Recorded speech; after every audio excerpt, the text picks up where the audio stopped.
B'Shem Hashem na'aseh v'natzliach, shiur Torah, Baruch Hashem. We're back in Avin Torah, Ner Avram in Florida.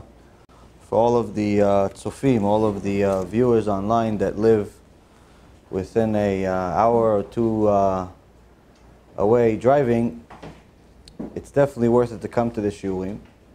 But I know that people have a much easier time watching it at home simply because you could eat some popcorn and press stop and press play. But when you come to the shiurim, you become part of the shiur, as we've talked about many, many times. Anyway, today's shiur will be for a refuah shlema for Avi Mori, David Ben Esriya, my dear mom, Doris Bat Jora, Rabbanit Levana Bat Sarah, Sarah Bat Levana, Rav Ephraim Ben Shulamit, Rabbanit Sarah Bat Anat, Rabbanit Esther Bat Tzipora, Elisheva Chaya Bat Sarah, Yochevet Bat Batya, Dvora Bat Mercedes, and all of Am Yisrael Bezrat Hashem will have refuah shlema, refuat hanefesh, refuat haguf. So we continue with our series on the Iggeret HaRamban, the holy letter of the holy Ramban, Nachmanides, who really tried to bring so many different chidushim and succeeded bringing so many chidushim in this letter that for anyone that actually studies the letter, like Baruch Hashem we've been trying to do over the last few months, you see that if there's so much chokhmah, it gives you a good indication. If there's so much chokhmah, so much wisdom in what seems superficially to be a simple, 1 or 2 page letter, just imagine how much chokhmah is in the rest of the work that the Ramban wrote. And he is one of the few Rishonim that literally wrote about issues across the board from the Torah. Mamash, from Aleph Ataf, he covered everything. Simply a unique and complete person. Ish Shalem. And the Ramban writes in this letter to his son, and obviously his descendants, us today, Baruch Hashem, a letter that gives us a little bit of an indication of what's the ikar, what's the tafel, what's important, what's not necessarily as important. Talk to us in the beginning of the letter about how important it is to listen to MUSSAR. Make sure that you connect to your heritage and don't disconnect. If you don't know where you came from, you're not going to know where you're going to. This, unfortunately, today is a lost wisdom. Many of our brothers and sisters are simply disconnected from the avot. So much so that we've lost over 300,000. In some cases, this could be even over half a million. Over 300,000 Jews have converted to Christianity in the last 25 years. Meaning that they went from katzeh le katzeh. They went from the only divine religion in the world to mamash avodah zarah, idolatry. But unlike what happened at the time of the Ramban 800 years ago, where pretty much the Christian church said either you convert to Christianity and worship our idol, or we'll chop your head off, right after we torture you for a few weeks, in all types of vicious ways. So in those days, if you fell, it didn't necessarily mean that you actually believed in their shtuyot. It just meant that you didn't want to go through the torture. In his time, there wasn't that many conversions. There were, but there wasn't many, despite the torture. Why? Because Am Yisrael understood what it means to die on Kiddush Hashem, understood what it means to live on Kiddush Hashem. They were connected to their roots. Unfortunately, a lot has changed in the last 800 years, so much so that we live in a sleepy generation, that over 300,000 of us, just in the Western society, I'm not even talking about East, I'm not talking about Eretz Yisrael, I'm not talking about the rest of the world, just Western society, America, Canada, over 300,000 Jews willingly adopted the idolatry of Christianity in the last 25 years. This is very sad, but it's also a reality of, unfortunately, what will continue to happen if we do not wake up. People want to do tshuva, Baruch haba. People want to do tshuva. People want to get close to HaKadosh Baruch Hu. People want something spiritual. But they're confused. On one end, they go to schools where being next to the Goyim seems like it's not a problem. Learning the subjects of the Goyim seems like it's even admired, advocated, and even something that is recommended in every way, shape, or form. Watching their sports, singing, being part of their concerts, Tarbut HaGoyim. And you're seeing this among both religious and non-religious alike. Sometimes you go to some synagogues, you really can't tell the difference between Am Yisrael, unfortunately, sometimes, and what's outside of the synagogue. They bring their sports into the synagogue. They bring their shtuyot into the synagogue sometimes. Confused. No. Talking about basketball right in front of the Yechal. Talking about who won the game last night right before there's a Aliyah of the Shlishi. No one thinks there's anything wrong with it. And anyone that does think there's anything wrong with it is most of the time too scared to say anything about it. Why? Because then you're going to have 90, 100 people look at him and say, hey, what's wrong with you? When did you become Moshe Rabbeinu? Relax, go do that on your family. Why are you rebuking us? Go somewhere else. You don't want to hear it? Take 2 fingers, put them in your ear. You don't want to hear sports. Meaning that no one really sees there's anything wrong with this. So when a secular Jew comes to a shul for the first time, if it's a traditional shul, modern Orthodox types of shul, he doesn't see that much difference between the secular life and that. Not that much. If he goes to a Hasidic shul, unless he has some family connection, something, it's very, very hard for him to be accepted. Because it's a night side. Until last week, until 2 hours ago, it was a shegitz. It was not exactly the same. Like, tzaddik, all achim, but just go to the shul, the Sephardi shul down the street. Go to the Ashkenaz. Go to Chabad. They accept everyone. Well, what happened here? I want to come here. Yeah, but you don't have yichus. You know. Well, your father's a Chassid. No, you know anything about Chassid? It's not for you. Go somewhere else. It happens. Not all the time. It happens though. Why? The secular guy, even if you don't say anything to him, he comes to the shul, he sees everybody with the hats and everything else, he feels like, I don't have a hat, barely has a kippah sometimes. Doesn't know what to do. No one thinks there's anything wrong with this. So much so that sometimes you meet Hasidic guys, they went to yeshiva their whole life, 20 years old, 25 years old, 35 years old, they don't know anything. They don't know anything. You ask them, Parashat Shavua, you have any chidush? I didn't get a chance to. You have chidush last week? No, I didn't get a chance to. You have chidush from 2 weeks ago?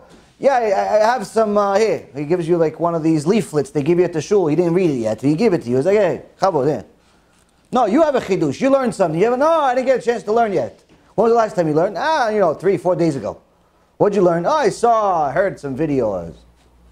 What happened to the yeshiva? No, yeshiva. When I was a yeshiva, but now I'm older already. I'm doing my thing. I'm working. I'm in the world. Study, you know, a good solid 5, 6, 7 minutes a day. Solid. 7 minutes, I do. You're not going to get a chidush in 7 minutes. So, the point is, Rabotai Yekarim, is that we are a sleepy generation that does not understand how much wrong is actually happening around us. If a secular person comes to a shul, to a keilah, he's going to have a hard time distinguishing the difference between his past and the present. But even if you look at not a secular person, not a Ba'al Tshuva, you're looking at somebody that's already in for a while, you see that as he as he grows up, unless he has a very strong rabbi, unless he has very strong connection to his roots, to the Torah Kedusha, at some point or another, he's going to modernize the laws and simply apply whatever fits to his life. From a Torah, he's going to copy and paste certain things, and certain things that don't fit, they'll cut. There's a cut also. You right-click, cut. But if you ask somebody, you go to any shul, you ask somebody, ask the rabbi even if you want, what's the tachlis? Can you give me Judaism on one leg? What's the tachlis? What's my tafkid in this world? Everybody's going to say here, everybody can raise their hand, oh, do Ratzon Hashem. Okay, kol hakavod, you know how to remember some things by heart. What does it mean, Ratzon Hashem? What does it mean, do the will of HaKadosh Baruch Hu? What does it mean, tachlis? What does it mean to do the will of HaKadosh Baruch Hu? What does it mean? Yeah, you may have something, that guy. What does it mean to do the will of HaKadosh Baruch Hu? Are you going to say, do mitzvot? A lot of people do mitzvot. But unfortunately, some of those people are still going to go to Gehinom with the mitzvot. Why? They didn't fulfill the tachlis. They didn't fulfill the bottom line. What do you mean? I fulfilled mitzvot, kept Shabbat, kept kashrut. What? It's good. Chazak u'baruch. Qualifies you to be a Jew. But tachlis you didn't fulfill. Why? You're going to go up to Shammai and say, listen, for the mitzvot, for sure you're going to get paid. But before we give you the payment, you have to burn off all the tum'ah that you've collected your whole life. What tum'ah? This. How do they collect all this stuff? Oh, we'll show you. They give you a nice movie of all the filth that you've done in your life. It's like, oh, I didn't even know it was that bad. I didn't even know it was good. I didn't even know it was a sin. You didn't even know the point of life yet. So that's, Rabotai Yekarim, what the Ramban HaKadosh is trying to teach us in this letter. What is really the tachlis? Now, not too long ago, we had the merit, Am Yisrael had the merit, they had someone that, among them, that might as well be a malach Hashem. His name was the Chazon Ish.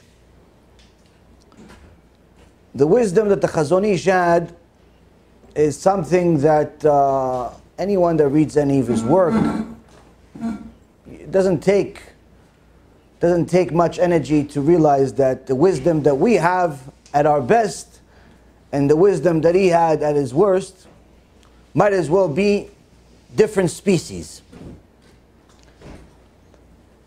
And the Chazon Ish has a book that he actually was published after he passed,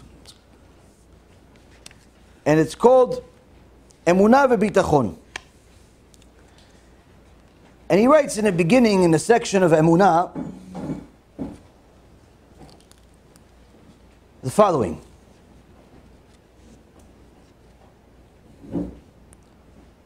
The root of perfecting one's character traits is the avoidance of doing evil.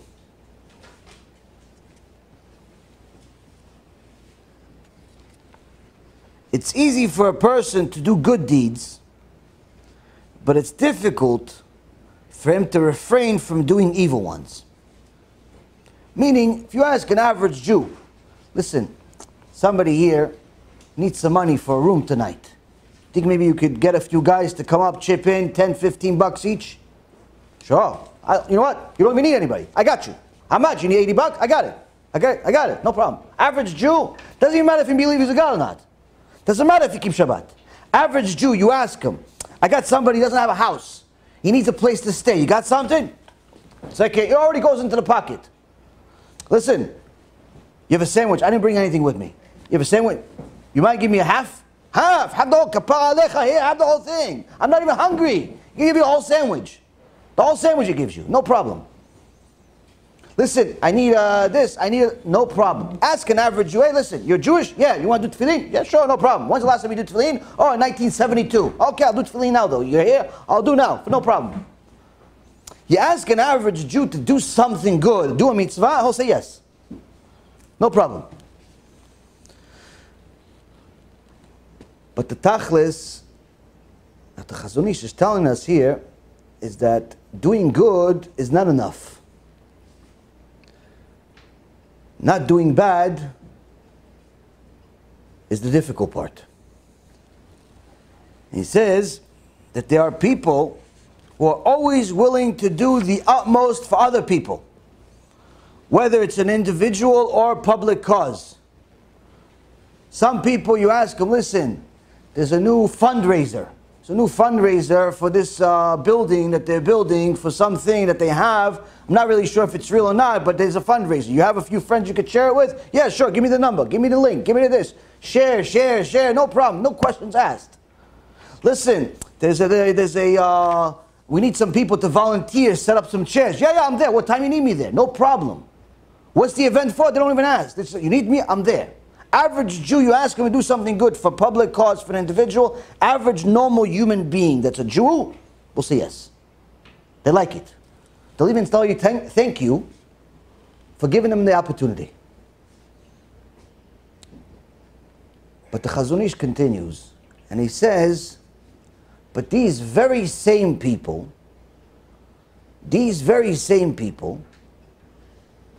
are very exacting in their personal lives.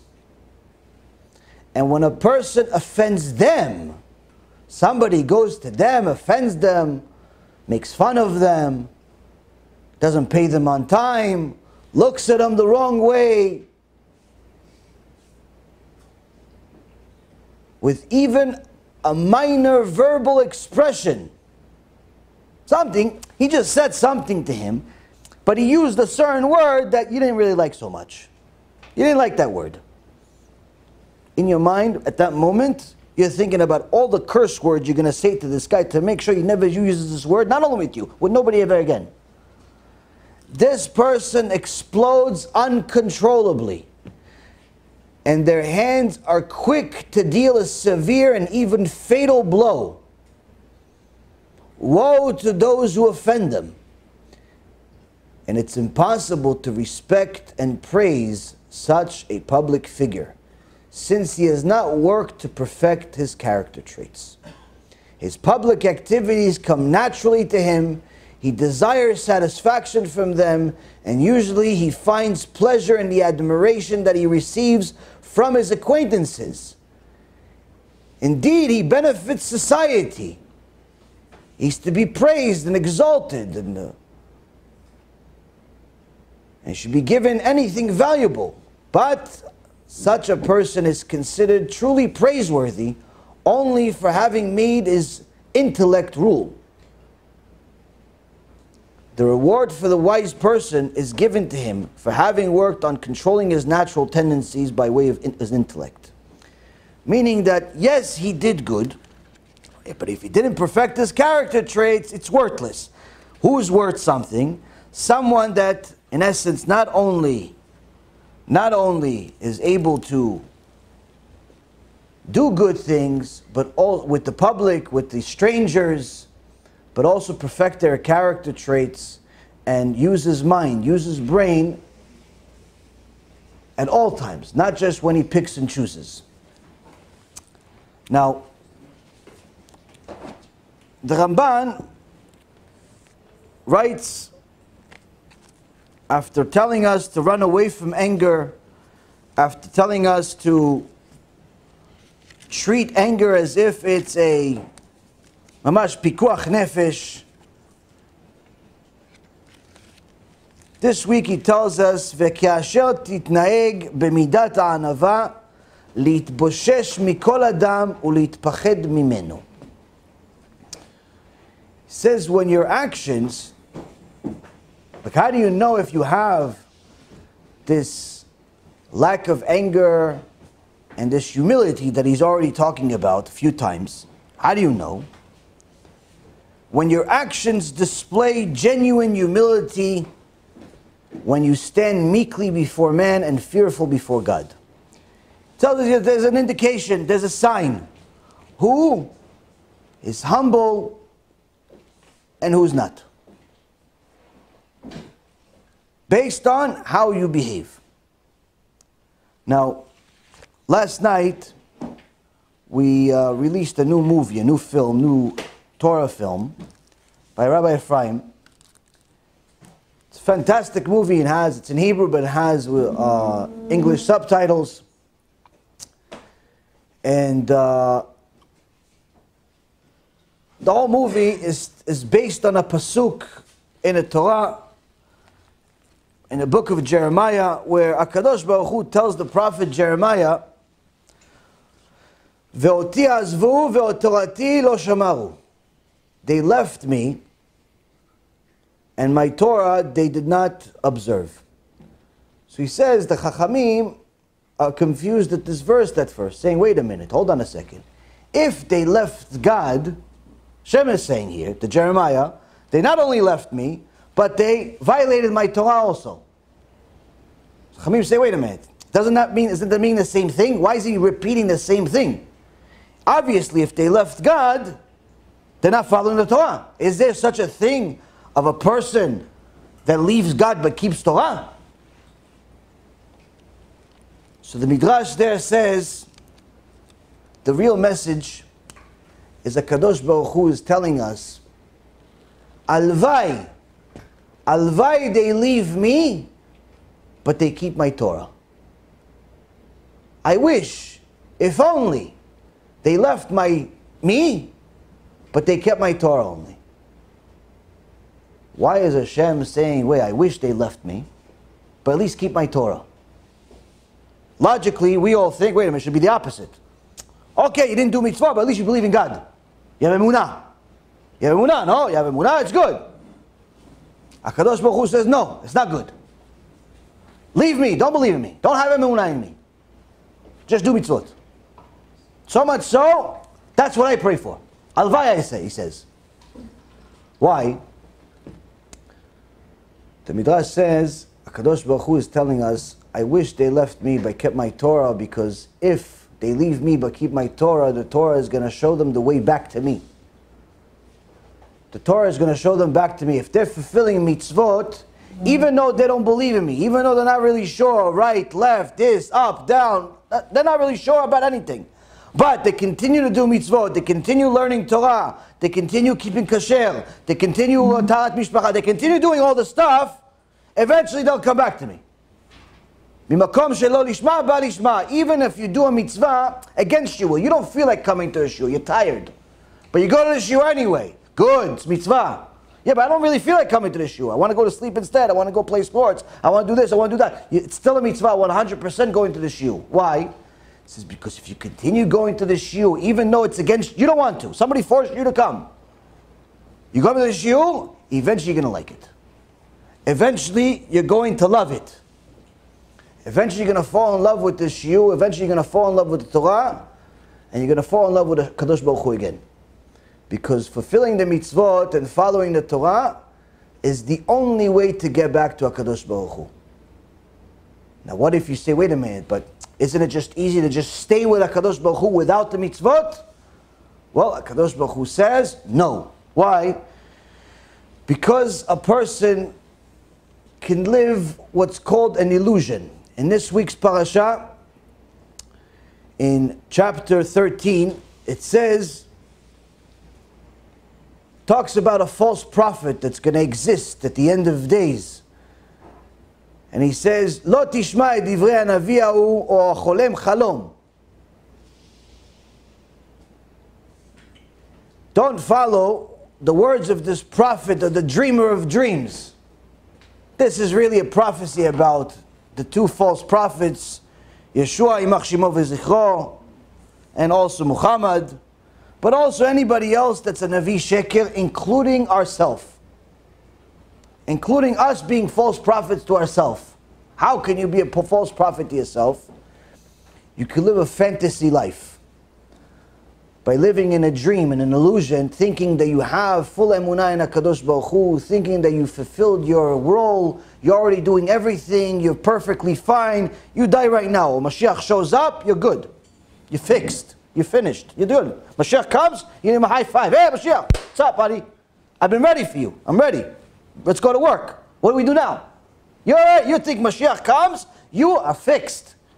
You're fixed. You're getting your front row lines. You, Moshe Rabbeinu, maybe Moshe Rabbeinu has to wait for you. Why? You worked so hard. You put tefillin 6 days a week.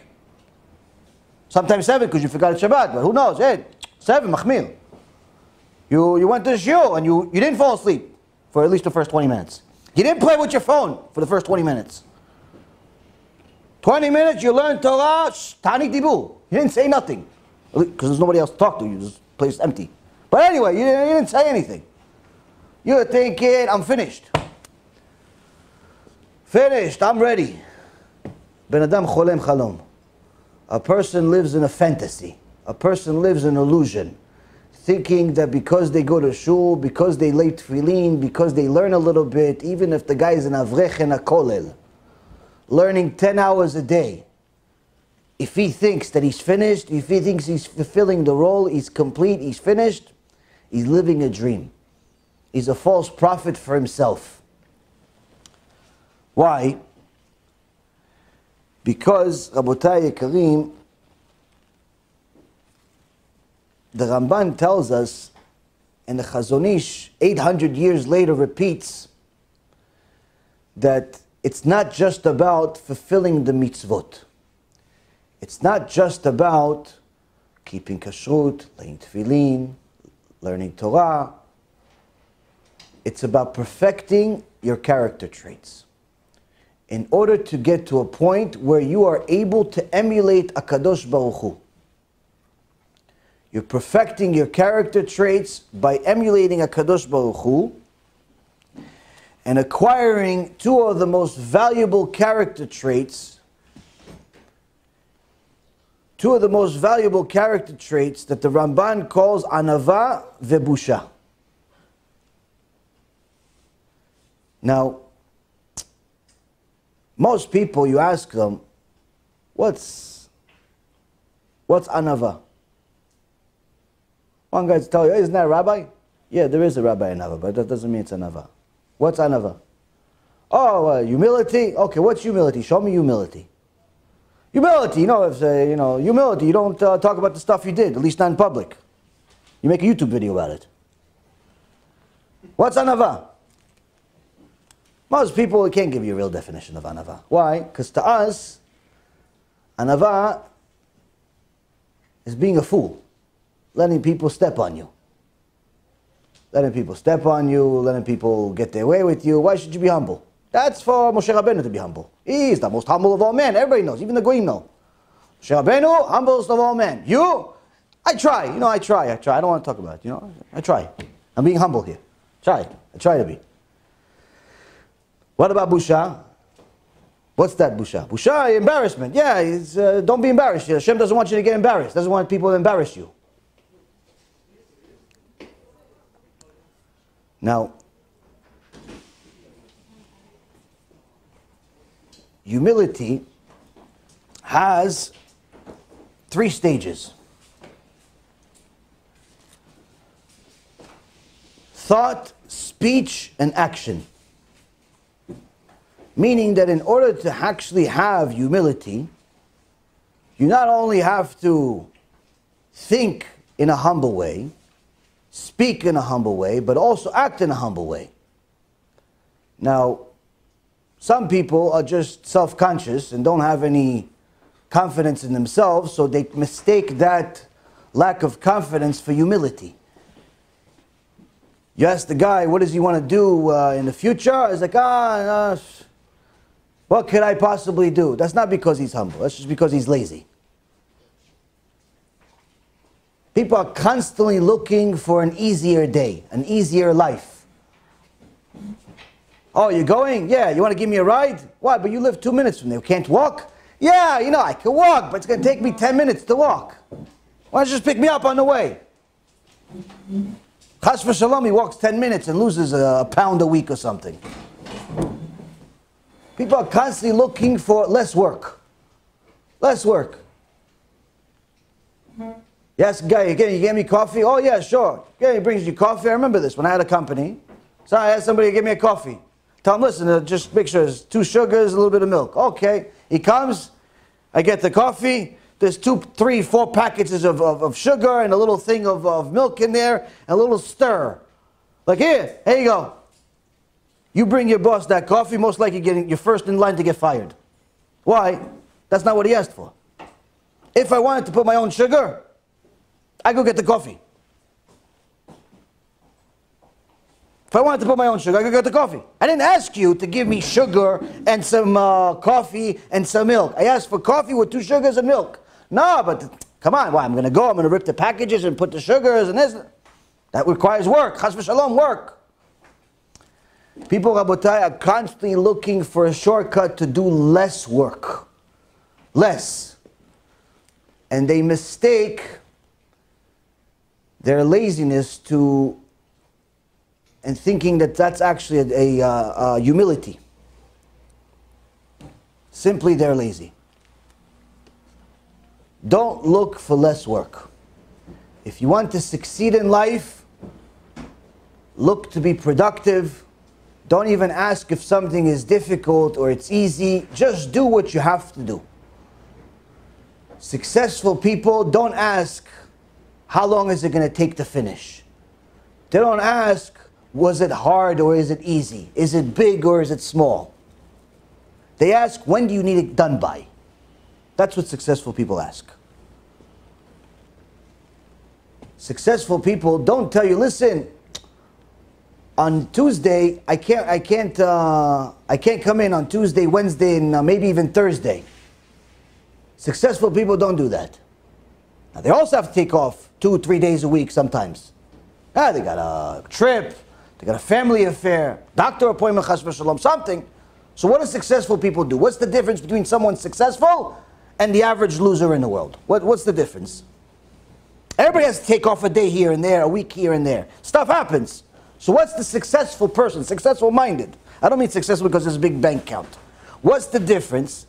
The successful person does something drastically different. The average loser says, listen, Tuesday, Wednesday, and Thursday, boss, I can't come. That's what the average loser says. The guy that's one day is going to be the boss, the guy that one day is going to be a leader, the guy that's already a leader in the making, he says, listen, on Tuesday, Mike over here, he's going to fill my role. Wednesday and Thursday also. I'll be back to do my own thing on Thursday, on Friday. The successful-minded person finds a replacement. Why? Because he knows that just because he can't come doesn't mean that the company doesn't need the work done. They need it. So what does a successful-minded person say? Wait, I care not just about myself and the fact that I need to take off. I care about this entity that's paying me a check every few weeks. I care about this organization, and so on. So what I'm going to do, I'm going to find a way to get a replacement for when I can't be there. So it continues working. That's the difference. In my generation, there was a few people that did that. Today, those people are CEOs of major corporations. Today, sometimes even the CEOs don't do it. And the reason why is because the mentality has changed. They call it delegation. Now, humility's second stage is in the form of speech. How does a person talk? How does he speak? Is he constantly talking about himself? Is he talking big? You ask the guy something and he pretends to know everything. This, Rabotai, is a easy thing to fall on. Why? Because we all want people to know who we are. Everyone wants recognition. That's why every average Joe has a new YouTube channel. He has an idea. Okay, I'm going to make a YouTube channel. What are you going to do on this YouTube channel? Oh, I'm going to say my idea. Well, how many videos does this idea need? Oh, no, one video. Okay, so what do you need a channel for? It's one video. Do it on somebody else's channel. No, maybe I'm going to have other videos. Do you have an idea for other videos? Is there like a general idea of stuff to do, or just this one video? No, one video. Everyone wants to start their own thing. Their own business, their own shul, their own yeshiva, their own organization. Everyone wants to be their own boss. No one wants to be a part of something else. This happens very, very often in the frum world and the religious world with Ba'al Teshuva. What? Guy comes in. A year ago he was a murderer. Just didn't know that it was murder to have abortions. A year ago he was a serial killer. He just didn't know wasting seed was serial killing. A year ago he was an idol worshiper. He just didn't know that violating Shabbat is considered idolatry. So a year ago he was the worst guy in the world in the eyes of HaKadosh Baruch Hu. But now all of a sudden he's got a kippah. He's got a kippah. 50-50, he wears tzitzit. Even comes to shul. But he sees that there's a couple of guys in the shul. Sees a couple of guys, 50, 60 guys in the shul. Maybe 100, Shabbat. And he sees there's like a couple of guys that are really, really annoying. Why? They don't shut up the whole time. The whole time they're talking. And he can't concentrate. So he asks the rabbi, he's like, Rabbi, listen, these guys, he doesn't care who these guys are, if they built the place, if they're veterans, they have underwear older than this guy's tshuva. He doesn't ask. He's like, already, he sees these two guys, they're talking, it's bothering his tefillah. He's a Ba'al Tshuva for a year, he thinks he can run the show already. I shouldn't be talking in a show, you guys crazy? Tells the rabbi, Rabbi, these people, can't tell them to be quiet. Now the rabbi, no, this guy is the founder of the shul. The other guy is his son. The other guy is some other gvir that donates all the money. He can't just talk to them the same way as everybody else. He has to talk to them slightly differently. Why? Because there's kavod, there's gava, there's this. Yeah, everybody wants their place in the world. But this Ba'al Tshuva says, no, I'm Pinchas. He just read Parashat Pinchas, he wants to be Pinchas. He wants to spear them in the middle of the shul. So the rabbi says, listen, I'll figure something out. He sees 2, 3, 4 days pass, they're still talking.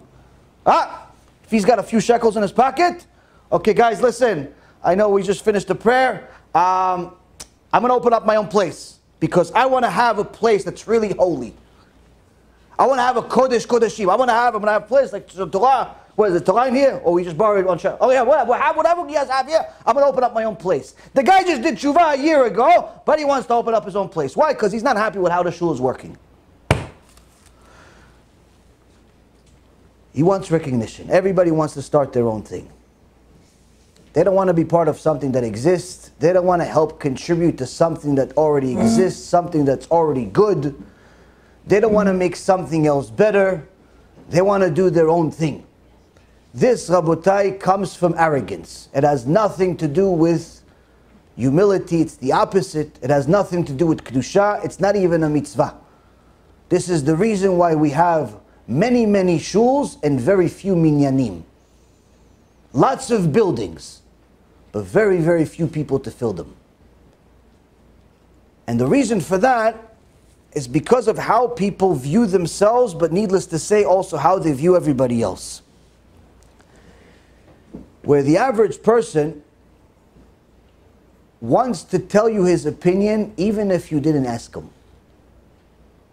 I remember one time we were in Eretz Yisrael. This is maybe 4 years ago. We're in Eretz Yisrael 5 years ago maybe. And my father and I are sitting outside having coffee and talking. We're talking some divrei Torah and so on.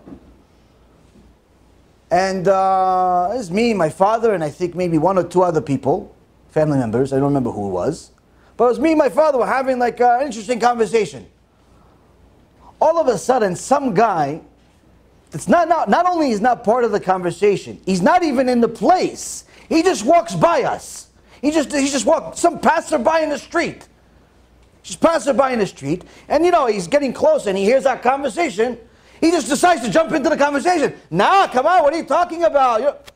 Who are you? Who asked you bichlal? I'm looking at the guy and he's talking, going off. And I'm looking, do I know this guy? Maybe he's like a long lost uncle. I don't recognize him. Maybe something wrong with my eye. Who is this guy? He's telling me and my father and this and this. And I'm like, I'm looking at my father. My father's like,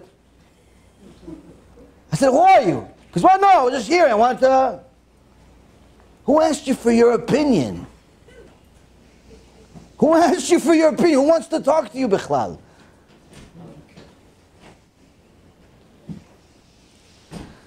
The average person, Rabotai, wants to be heard. Wants his opinion heard. He wants to tell you his opinion even if you did not ask. Last but not least, actions. The third stage of humility is how you behave. How do you apply the things that you learn to your life? There are many people that learn, Baruch Hashem, but few actually apply what they're learning to their life. You go to the average shul on Shabbat, you're going to see people there. Baruch Hashem. You have the rabbi, he's usually got a few people that come, a few regulars. Once in a while there's a visitor. And they're learning, and the rabbi's talking. And sometimes the people are talking also, not necessarily the same conversation as the rabbi. But everybody's there, and it looks like everybody's learning, and one guy is opening a book, and the other guy's opening a book, and so on and so forth. But after you've learned a half hour, after you learn an hour, everybody gets Chazaku Baruch. Thank you very much. Nothing changed. Nothing changed. There was a little bit of information, a cool story. One guy said Chazaku Baruch. The other guy was too busy eating fistukim, some pistachios. Nothing changed. The neshama of every single person in that place stayed exactly the same, possibly got worse. Possibly got worse. Nothing changed. But there was Torah there. The guy read a book. The guy went to a shiur for 2 hours. Nothing changed. Nothing. Why? How could it be? The reason, Rabotai, is because in order to learn Torah, one of the prerequisites is to humble yourself first and foremost by realizing that you know nothing. Yeah, but wait a minute, I've been learning for 20 years. You know nothing. So what about the information I've learned over the last 20 years? During the shiur, make it as if you know zero. Why? Because if you are a full page, you're not going to let any new information enter. But if you're a blank page, you'll acquire as much as possible. You see the difference in people that attend shiurim, that listen to shiurim very quickly. How do they do it? Are they there, sitting, writing notes, and pretty much trying to be the blank paper? They're not thinking about this Gemara that they read yesterday, or the fact that they finished a Masechet, or two, or even half a Shas, or maybe they even finished a Shas. No. They're at a shiur, they're writing everywhere like the Kita Aleph. The teacher says A, B, Aleph, Bet, Gimel, everything they write, like machines. They write. Why? They're an empty duff. They're an empty duff. You get better and better at it. You start picking and choosing certain things of how to shorten things so you can write more information. Those people become Talmidei Chachamim. The rest, nothing. They'll listen to shiur 3 hours and a half sometimes. I know, because they tell me, oh, I listened to your shiur 3.5 hours. I said, okay, Chazaku Baruch, so you did Teshuva? No, I still have a problem. How do you have a problem after you listen to the shiur 3.5 hours?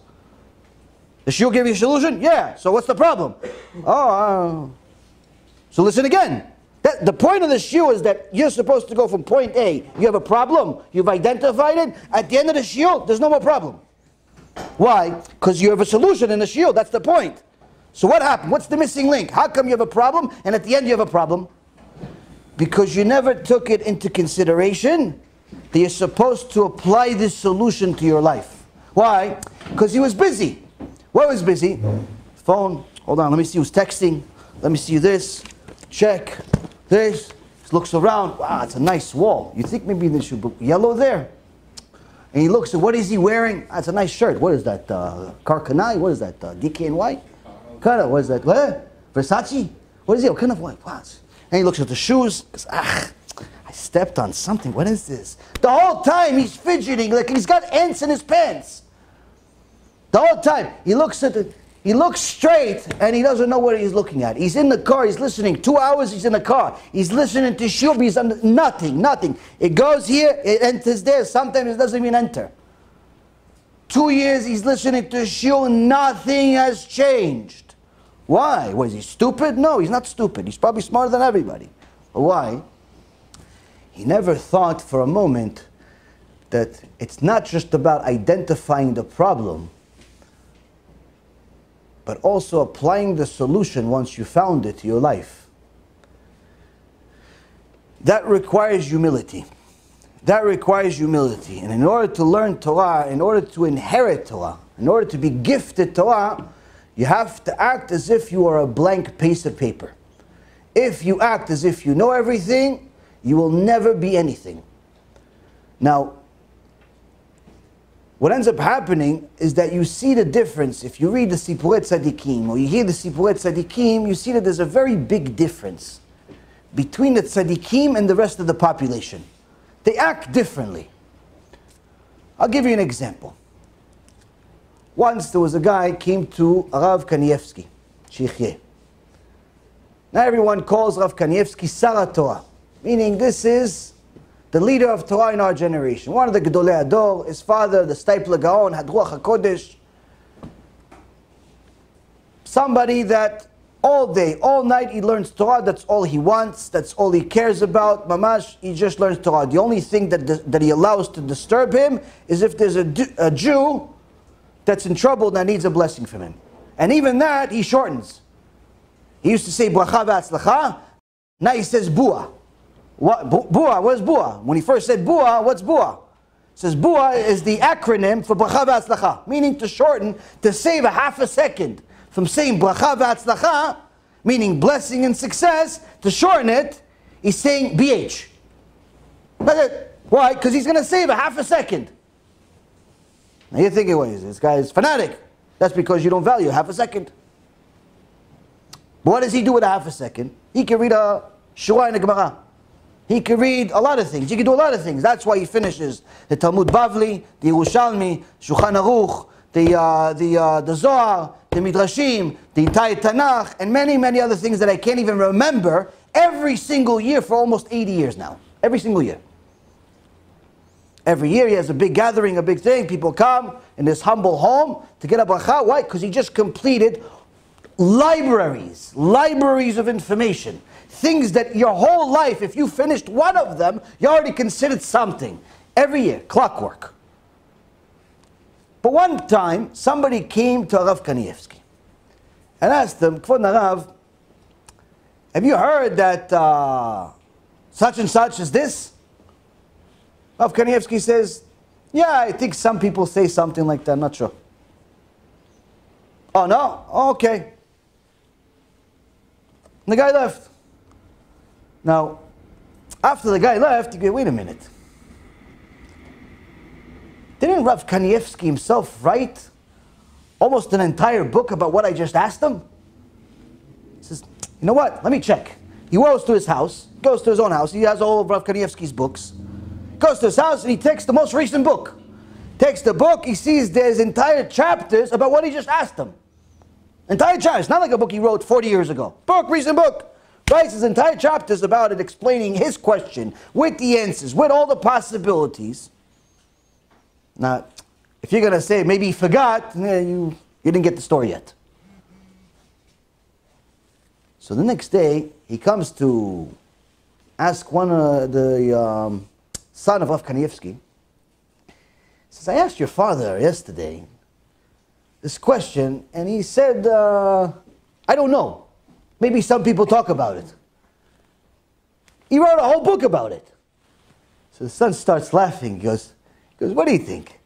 Rav Kanievsky takes such pride and he jumps and he says, you ask the question, he's going to tell, I know. Well, he's going to show off his talents and he's going to show off his knowledge.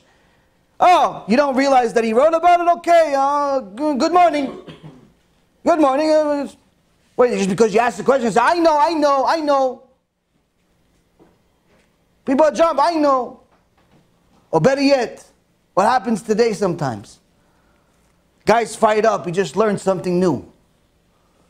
Heard a good story, but some tzaddik figured out a new chidush. He read the parasha with Rashi, he had some chidush, something. For him, it's brand new. He comes to you, says, I have a chidush for you. Oh, you have a chidush? Okay. And he starts telling you a story. 3 seconds into it, he's like, oh yeah, I heard it. It's good. Yeah. It's good. You think it's a mitzvah or avera? What you just did? On one hand, you can say, wait a minute, I'm saving him time. He's about to tell me a story that takes 5 minutes. So instead of wasting his 5 minutes to tell me the story or tell me the chidush in 3 seconds, 4, 5, 6, 7 seconds, I'm saving him a time. I'm being kind. Tell him, no, I heard this already. Mitzvah or avera? Am I going to Gan Eden or Gehinom for this? Which one? Mitzvah. No? Who said? Okay, raise your hands. We'll get you guys involved. How many people think that saying, I heard this before, when someone's about to give you a chidush, a story or something, how many of you think you're going to Gan Eden for that? Because you saved them 5 minutes of time. No, Joshua, 1. Who else wants to go to Gan Eden? Everybody else thinks, okay. So you think you're going to go to Gehinom? Everybody else thinks it's Gehinom or everybody's sleeping? Which one? You obviously need to hear it again. If it's being presented in front of you, it's time for you to hear it again. Rabotai Ikarim, Michael may be giving shiurim one day. You don't go to Gan Eden for telling people that you heard it. Why? Because that shows that you are a very, very arrogant person. Just did this to somebody. First and foremost, Rabotai Ikarim. How do you know you heard it? How do you know you heard it? What, because you heard the first 30 seconds and it sounded the same? I could tell you a story. 50 people here are going to hear it. Tomorrow, every one of you remembers the story. You're going to tell somebody the story, alvai. Guess what? 50 different versions of the story. Why? You have your perspective of the story. He has his perspective of the story. He has his perspective of the story. He's going to highlight the diamond part. He's going to highlight the conversation part. He's going to highlight the shoes, because he really likes shoes. He's going to highlight the fact that the guy didn't even wear a tie. He's going to highlight, everybody's going to highlight something. You're going to have your own little touch on the story. And when you tell the story, it's yours. Now you told, no, I heard this already. Guess what? You destroyed his momentum. You destroyed his momentum. He was excited about, he knew something that maybe you didn't. He's going to improve your life. He's going to improve his own life by delivering the information. But you shot him down because, I heard it already. So not only did you show arrogance by thinking that you know everything, but on top of that, you just destroyed his thunder. So much so, Rabotai Ikarim, that you've actually shown that instead of humility, you have arrogance. The exact opposite of what we're supposed to have. Another thing that people do in their speech patterns to show the opposite of humility is by not only telling people, I heard this before, but sometimes even pretending like they know. You give them something. Hey, do you know about such and such? Yeah, of course. Yeah, no, there's a machloket. You don't know anything. But you know that 90% of things have a machloket. And you want to sound like you know. Why? Because how you're not going to know. Worst of it all, here, there's chairs over here. Worst of it all is when a person disrespects another to such an extent that he wants to come and tell you something. She wants to come and tell you something. And to them, obviously it's important, or else they wouldn't tell you. Whether it's a joke or something significant is irrelevant. The point is, it's important enough to tell you. It's important enough to spend a certain amount of time telling you it. And you, in your busy life, you cut them off. You don't really feel like you need to hear the whole story. You complete their sentence. So I was going to the show. You went to the show, right? You went to the show. No, I wasn't going. I went to the shiur. Oh, okay, the shiur. So I went to the shiur, and the rabbi showed up. The rabbi showed up. And you complete every sentence. By the end of the sentence, Babutai, at least kafakela. Maybe not Gehinom yet. They won't even let you get on Gehinom. Why? You don't even let anybody else talk. So, speech, thoughts, actions, these are all different steps of humility. Now, how does a person change? In order for a person to get to the tachlit, to the actual point, he has to understand there's a level that you have to get to, and there's a level that you are at now. To say, okay, you know what, from now on, I'm going to be humble. Good luck with that. Doesn't usually work that way. Why? It takes a while, takes some effort, takes some learning, takes some application, takes some sacrifice, takes a few abuses, takes a few making fun, takes a lot of stuff.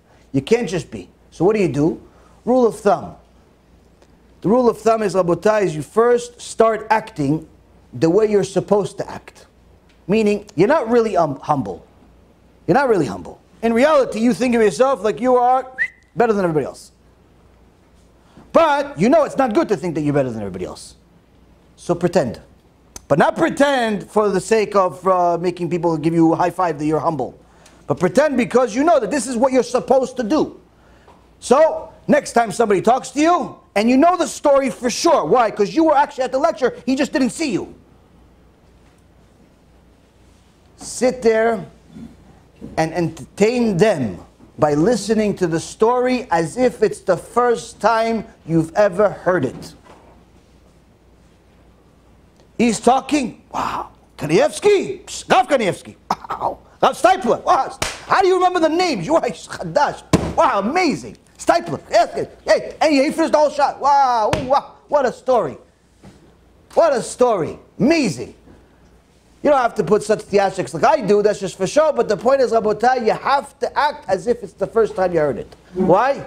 Because number one, it'll encourage the person to continue. Number two, it'll help you learn how to be patient. Maybe you'll learn something that way. You have to act as if you have anava, as if you have humility in order to acquire humility. You can't just one day wake up, you read a bunch of books about humility and therefore you're humble. It doesn't actually work that way. Now, the Sefer HaYashar says something very interesting. Similar to how you see the Ramban over here says that you have to ditnaeg be'anava v'litboshesh mikol adam. That you have to display genuine humility and stand meekly before every man. Meekly meaning have your shame. And the Sefer HaYashar says that humility and busha, humility and shame, they actually come together. These two things that the Ramban is mentioning over here, if you acquire one, you'll acquire the other. If you don't have one, you won't have the other. Now, the Mishnah in Masechet Avot, first Mishnah in chapter 4, says, V'shval ruach lifnei kol adam. That someone that has shame is looked upon very favorably in Shemaim. So much so that if you have shame at all times when you are next to other people, this is how a person can get to heaven. On the other hand, if you do the opposite, it's not heaven. Why?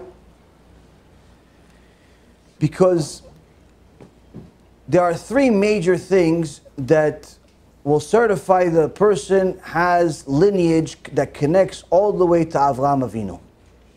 Am Yisrael connects to Avraham Avinu, have to have three major things. One, they have to be generous. Two, they have to have anava, which is a humility. And three, busha, shame. Now, the Satan works very, very hard to destroy your sense of shame. How? By causing you to think that you shouldn't have shame, by doing shameful things. Such as, for example, when they have these shows, they say, oh, we'll pay you $100,000 if you eat a bunch of bugs. We'll pay you $50 if you run naked in the street. We'll pay you X amount of dollars to have a hamburger contest. Eat a 30-pound hamburger in 4 hours. And we'll videotape it and put it on Facebook. And the Satan will help you lose your sense of shame, but at the same token lose your olam haba at the same time, simply because a person that does not have shame will never have anava, will never have humility.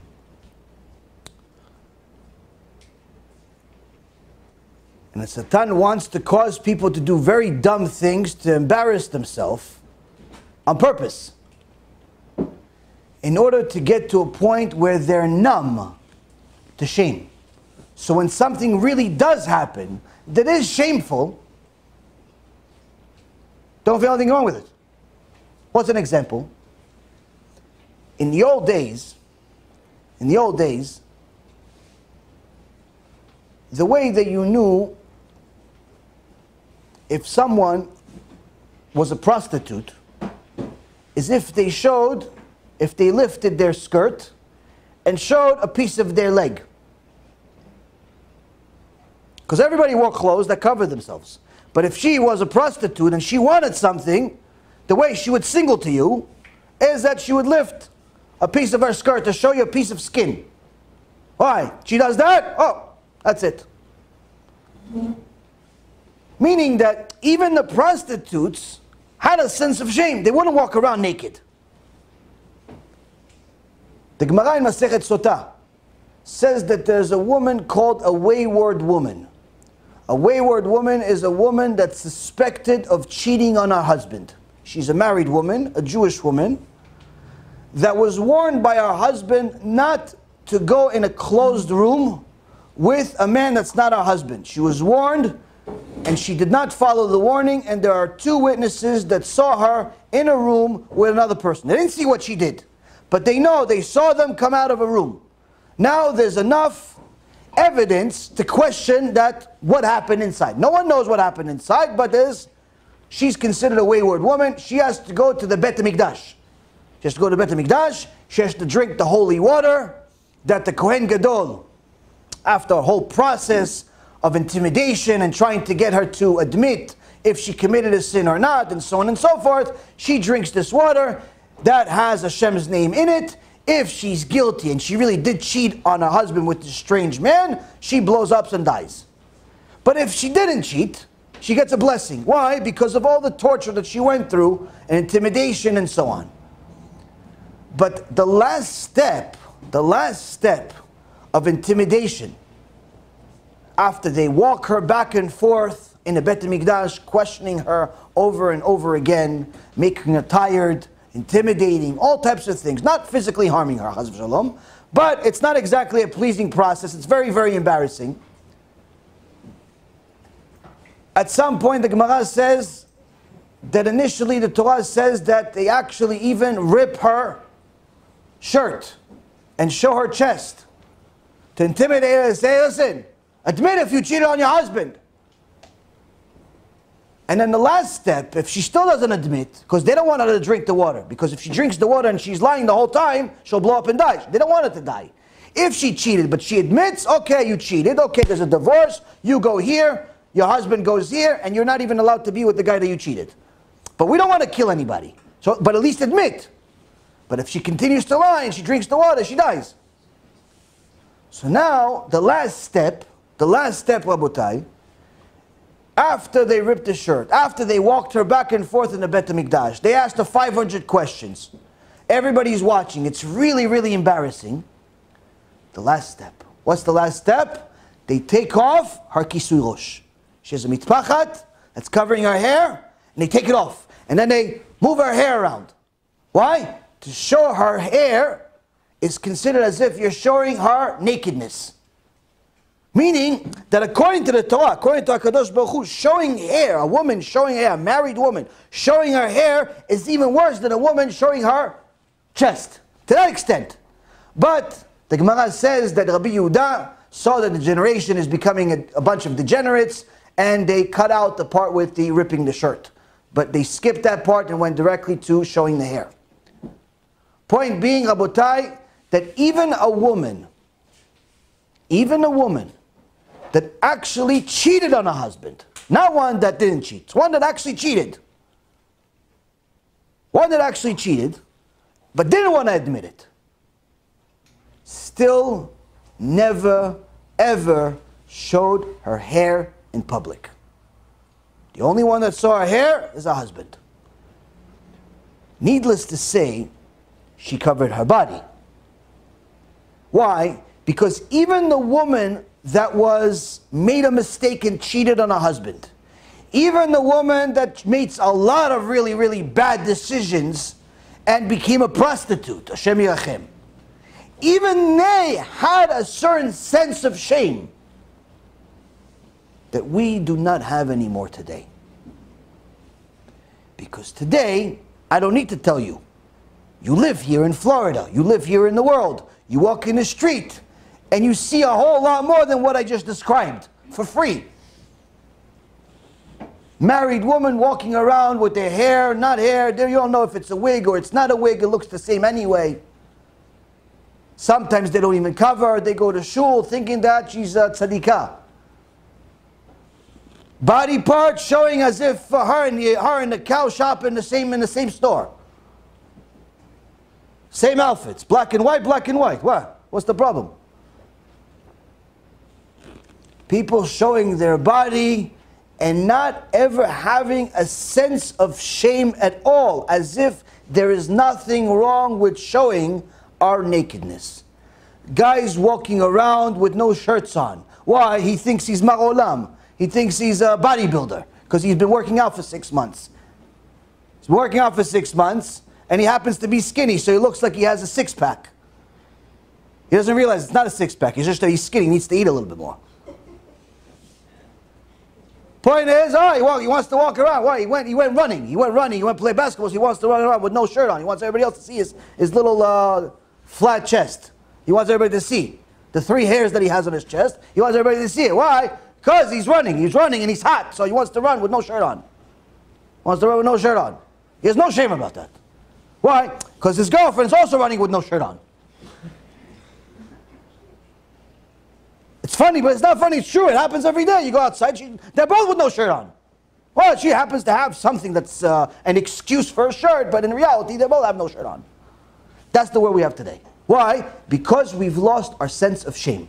We've lost our sense of shame. We forgot that we are supposed to reserve our beauty to a select person. One person. One. I said one, even though it looks like 11. One.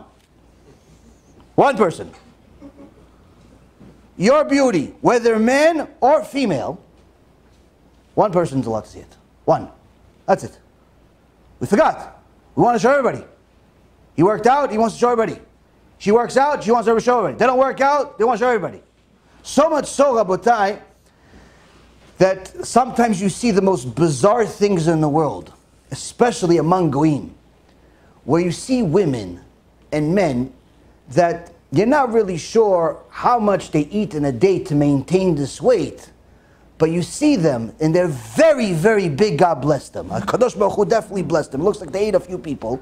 But the point is that they don't have any shame whatsoever. So much so, they want to wear the same no-shirt outfit as the guy that's jogging with his girlfriend with no shirt. She also wants to wear underwear and walk around the street. She thinks it's cute. Meaning people think that the less clothes you have, the more beautiful you become. Which is, by the way, the opposite of the truth, just so you know.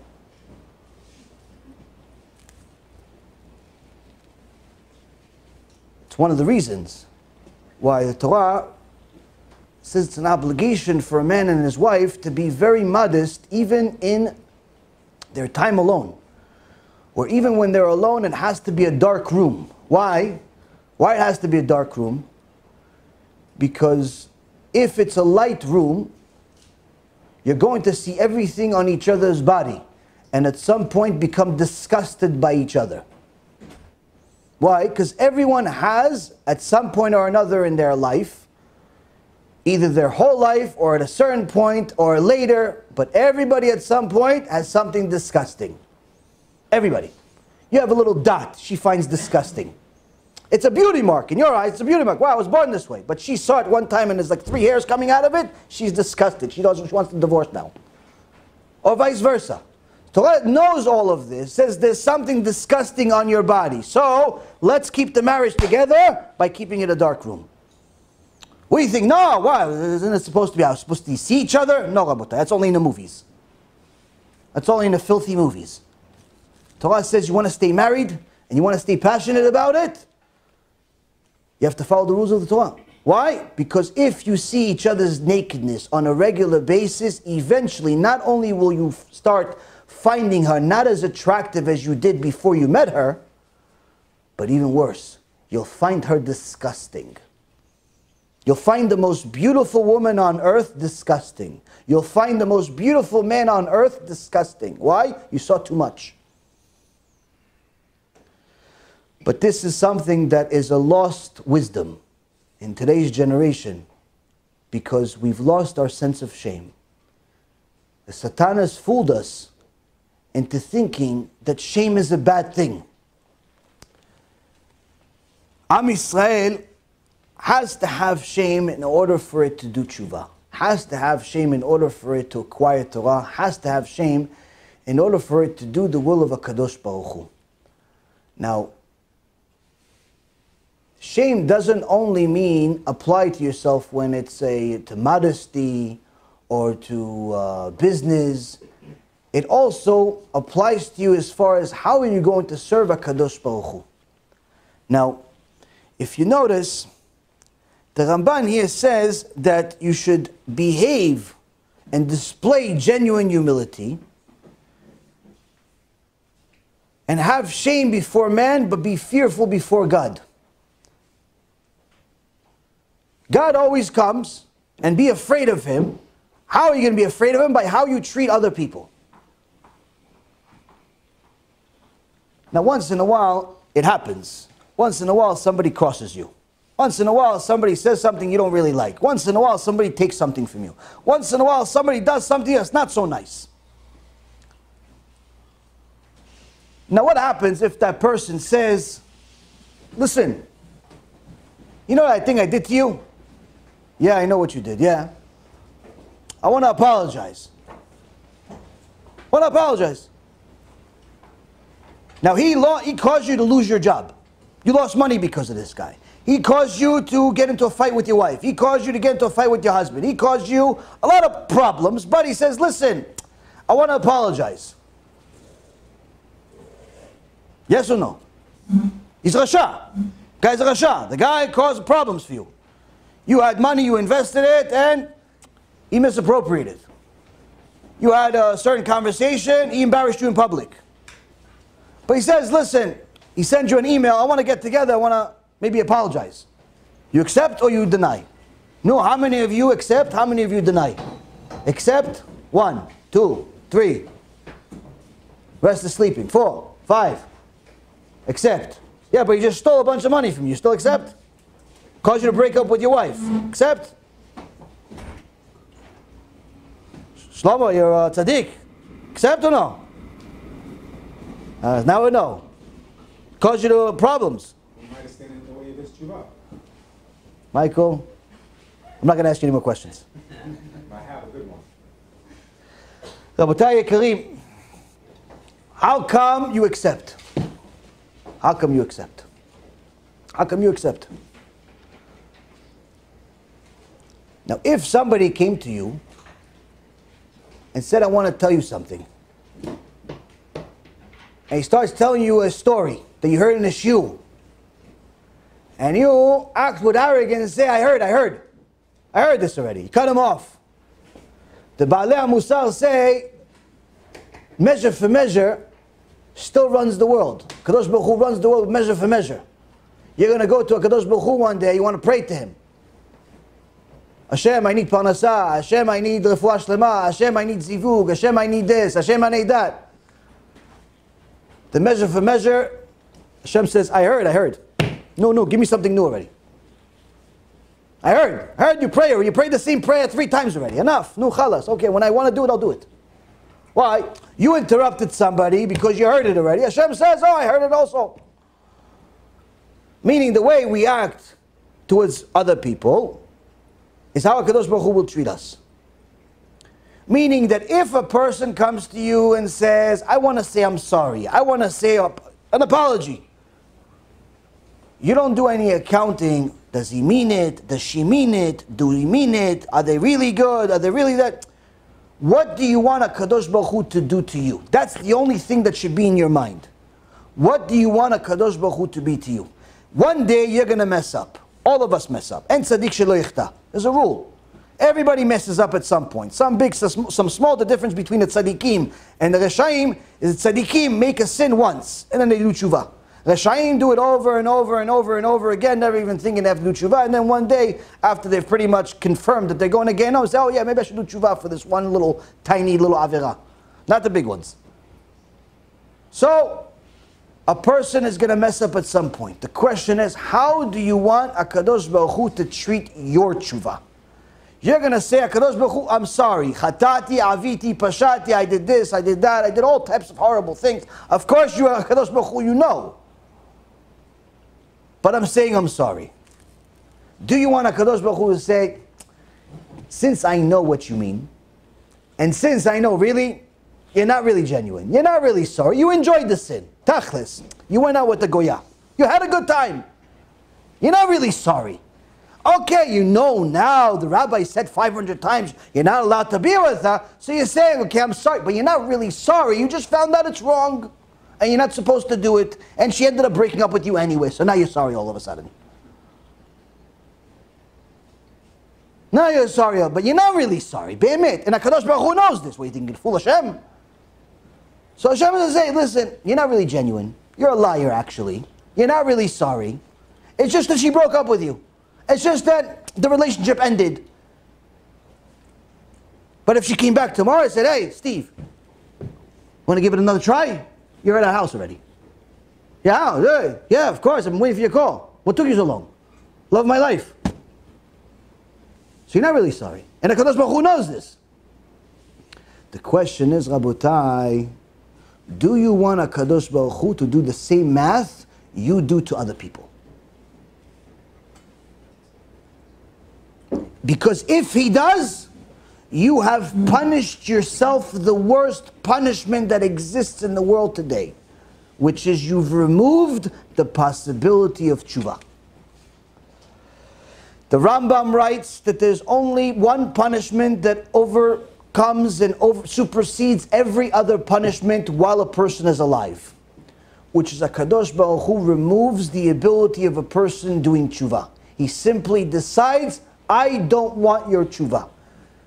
Only a select few get such a punishment, but you'd be surprised at how many those select few are.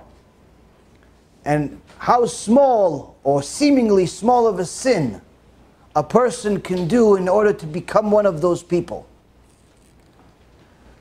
Rabbeinu Yonah writes in Sharei Teshuva that a person can get a warning sign, after warning sign, to a point where they know they need to change. And if they do not change, they do not do tshuva, after getting several signs from HaKadosh Baruch Hu, the punishment increases. How does the punishment increase? Now, HaKadosh Baruch Hu is going to actually punish the person even for their thoughts, not just their actions. What does it mean, their thoughts? A person, for example, likes to go out to clubs, and he likes to go out to pubs, and he likes to go out with new girls and boys and this and that, and even though he knows it's not allowed. And HaKadosh Baruch Hu doesn't like this. And the person continues sinning and continues sinning. And HaKadosh Baruch Hu sends him different signs.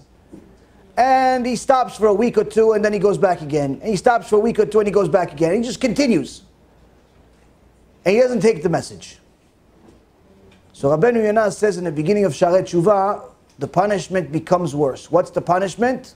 Before the final blow of removing his ability of doing Teshuva altogether, punishment is that now, even if he doesn't go to the club, but he wants to, he gets punished for it as if he went.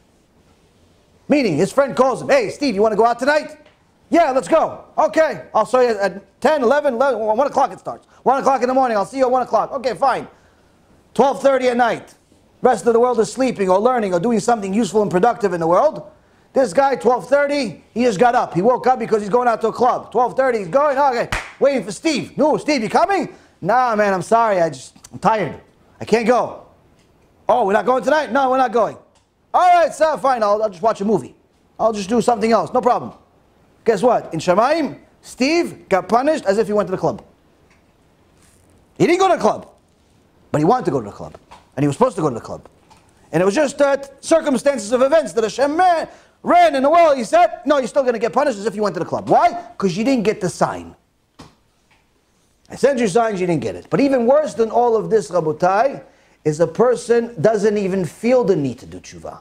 Where he lives such an illusion where he is convinced that he does not need to do tshuva. She's convinced her life is simply perfect. There's no need to be this crazy fanatic way that this rabbi is talking about. There's no way that it's needed to keep Shabbat and kashrut and modesty and all these ancient rules and all these ancient things. What am I, Moshe Rabbeinu and Tzadikim? Leave me alone. Let me live in the world. You want to be religious on your own. Leave me alone. I can do whatever I want. They don't think they need to change. And the Rambam writes, that is the worst punishment. Why? HaKadosh Baruch Hu removes the thought of them needing to change. Everybody that's normal, relatively normal, knows that they do need to change to some extent.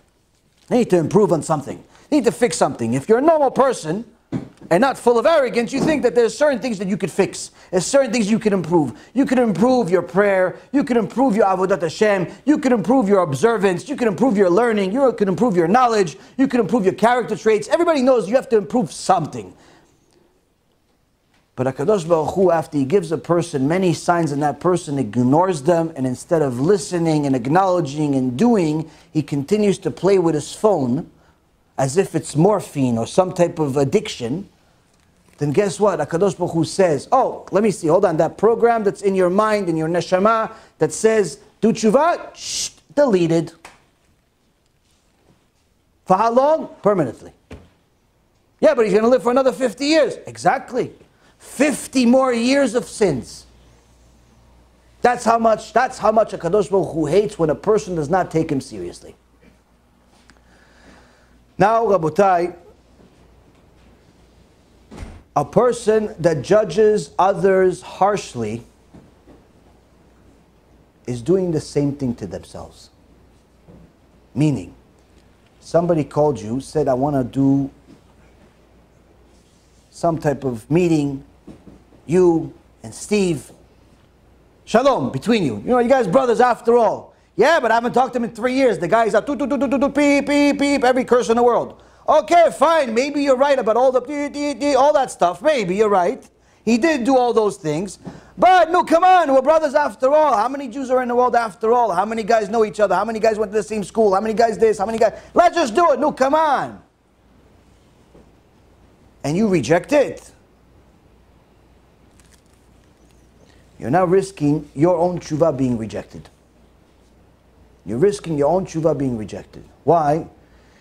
Because HaKadosh Baruch Hu is treating us measure for measure. How we treat each other is how He's going to treat us. Unless you have a reason. Meaning, this person is a dangerous person. Now, to classify yourself as a dangerous person, you don't need to go too far. Go to the Rambam. The Rambam writes that there are certain types of people, 24 types of people, where if they violate this specific sin, even if they come to you and they want to do tshuva, say, Rabbi, I want to do tshuva. Rabbi closes their door in the face. Why? Not allowed to help him. There are certain people, not allowed to help him. If the guy was a missionary in a church, getting Jews to Christianity, getting Jews to become atheists, getting Jews to do things against God, on an active basis, not like once in a while by mistake and through a basic conversation. He actively went out of his way to missionize and get people away from HaKadosh Baruch Hu. He told people, listen, you don't need to keep Shabbat. You could go to the beach with me. You could do this, you could do that. He actively liked doing it. He did it. Whether he made money on it, that is irrelevant. But he did it. That person one day comes in on his all fours with a tail between his legs, says, I'm sorry, I want to do tshuva. Now to help him. And there's even a machloket, a debate between the Chachamim. He can do tshuva, but you're not allowed to help him. And the debate is, okay, what if he ends up doing tshuva then? Can you accept him after he did tshuva? Okay, you didn't help him. You didn't help him, but he was really genuine. This guy actually wasn't a con man. He wasn't really trying to get back in just to take more out. He really was genuine. He really did say, I'm sorry. He really did want to do tshuva. He started keeping, he started observing, he started working on himself. He said, I'm sorry. He cried a few nights over it. What about then? There's a debate between the Chachamim, even then, whether you accept him. Conclusion is that you do. After he shows that he actually genuinely has done tshuva, you do accept him. But the fact that there's a debate over it shows us how harsh the issue is. But very few people fall into that category. It's not a massive amount of people. It has to be really truly evil people. People that really are doing things to bring people actively against God. The average person is simply ignorant, stupid, and arrogant. Average person that tells you don't keep Shabbat, let's just go to the beach instead. He's not doing it because he hates God. He's doing it because he's an idiot. He's doing it because he doesn't know what it means to violate Shabbat. He's doing it because he simply likes his desires much more than he likes God right now. On his deathbed, he's going to like God much more than he likes his desires. But for now, he likes going to the beach. He likes having some cocaine. He likes having some new girlfriends every week. He likes having all of his desires. One day he's not going to like it. But for now he does. He's hungry for the sin. If such a person that's a sinner comes to you and says, I want to say I'm sorry, you have to do yourself a favor and allow him to say, I'm sorry. Why? Why do you have to do yourself a favor? Because the first and foremost,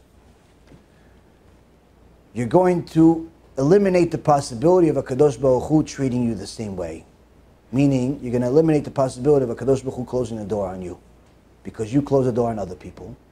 But even more so, you're going to actually practice an element of anava, an element of humility that's similar to the tzadikim. Even though you're really not a tzadik, and even though in reality you're not really humble, but you're going to practice like you are. How so? You're going to put the desires of HaKadosh Baruch Hu before yours. Years ago, a few centuries ago actually, there was a Chacham, Rav Shimshon Mizvil, that the community in Zvil pleaded with him, please be our Rebbe of the city, we need you, Gdol Ador, giant, Kodesh Kodashim. He said, listen, I'll be the rabbi under two conditions. Already in our mind we're thinking, yeah, he probably got $1 million a year. No, it wasn't monetary conditions. What were the conditions? He says, listen, you are not allowed to bother me the whole week. I learned Torah all week, day and night. You have exactly a half hour a week. A half hour per week to talk to me about everything you need to talk to me, and it's only Motzei Shabbat. The whole week don't talk to me. I'm going to learn Torah, don't bother me. Motzei Shabbat, after Motzei Shabbat, I'm going to designate 30 minutes. You can tell me whatever you want to tell me, all the problems and so on. After that, I'm going back to learn Torah. No problem, Rabbi. Chacham like you could solve all the city's problems in a half hour. No problem. Condition number 2. You do not make a big decision without me. Rabbi, no problem. We're not making a big decision without you. Already most of us quit the job. Now, Rabotai Kareem, one day,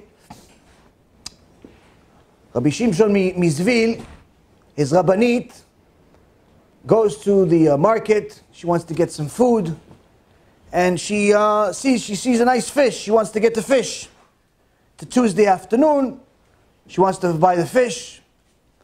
She doesn't see her husband the whole week. He's in the learning Torah the whole week. She sends him sandwiches. She figured she'll make us a sandwich. She wanted to buy the fish. Saw a nice fish, and she picked it up to pay for it. One of the rich people in the community was a very aggressive guy. His wife was just like him, also aggressive. And they wanted to make sure that everybody knew that when they did a mitzvah, they did it. You know, the type of people that when they build a shul, their name is on every wall. There's 4 walls, 6 names. They're always there. Point is, such people exist. So when they do a mitzvah, they feel strong. So strong that if you don't give them the right amount of kavod, they want to make sure that you know. So this woman saw that the fish that the Rabbanit was getting looked good in her eyes. So she decided to take it herself and give it to the cashier. Says, oh, I want this fish. The Rabbanit says, excuse me, I'm sorry, I was buying it. I got the fish, it's my fish. The Gevir's wife says, you shut up, you. You're nothing. I'm going to get the fish if I want it. And people listen to this, and quickly word spread to the entire city that the rich person's wife, the Gevir's wife, just embarrassed the Rabbanit in public, shamed her, teared her apart, called her nothing in front of people. What happened? So now the word came to the guys at the shul. Hey, listen, yeah, he donates, he's this, is that, but we have to do something. If we let this go, the rule is the rabbi's wife is like the rabbi. The rabbi's wife is like the rabbi. It's no different. You dishonor the rabbi's wife, it's like you dishonor the rabbi. No, we have to put this guy in cherem until they say, I'm sorry. We have to bend them. We have to do this. We have to do that. Okay. Okay. Oh, hold on a second, guys. We can't do it. We have to wait for the rabbi. Yeah, but the rabbi, we're not going to be able to talk to him until Motzei Shabbat. It's Tuesday. Yom Shlishi. Listen, that's the rule. Okay, listen, Rabbanit. They talk to the Rabbanit. Listen, we're sorry everything happened. We're going to have to wait for the rabbi for Motzei Shabbat. But please, do us a favor. Don't forget this horrible feeling that you have right now, because we need the rabbi to be strong now, and we need the rabbi to put this guy on cherem. So, as soon as you see the rabbi, on Friday night, when he comes home back from learning, you let him know. You prepare him already, so by the time we see him, Motzei Shabbat, it's 2 minutes. 2 minutes, this guy's on cherem. She says, okay, Be'ezrat Hashem. It's now Tuesday. Tuesday passes, Wednesday passes, Thursday passes, Friday night. Rabbi Shimshon Mizvil comes back to his house. It's Be'ezrat Hashem.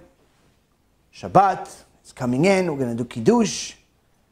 Sits down. He sees that there is the yain and Rabbanit that usually sits next to him. She's not sitting next to him. He's looking around and he sees the Rabbanit sitting in the corner of the house like this, like some miskena, like some poor person. And he says, Rabbanit, Kiddush. I'm not a Rabbanit. I'm a nothing. I'm not a Rabbi, I'm a nothing. Oh, Rabbanit, what happened? What happened, nothing? What happened? I'm a nothing. No, what happened, nothing? What happened? What's telling? She says, listen, the Gevir's wife, she embarrassed me in public. She said I'm a nothing, I'm a nobody in front of everyone. The whole city knows. And he says, and everybody knows? Yeah, he goes, the guys that are running the shul, all the kehillah, everybody knows the Gevir. Yeah, everybody knows. Yeah. So what, they do anything? Because they're waiting for you. He goes, this happened today? He goes, no. When did it happen? Tuesday. He goes, wait. This happened on Tuesday? Yeah. Wait, so since Tuesday this happened? And since Tuesday, You hate this woman in your heart. And you haven't done anything about it. She looks at him dumbfounded. She goes, he says to her, we have to go to our house right now and apologize to her. You hate this woman for 3 days in your heart. You have to go and apologize for her. Miskena da Rabbani, she thought she's going to get an apology from this lady. She goes with the Gedolah door. She's crying on the way there. They go to the Gvil. The rich guy is scared to death. Why? Who is it? It's the rabbi.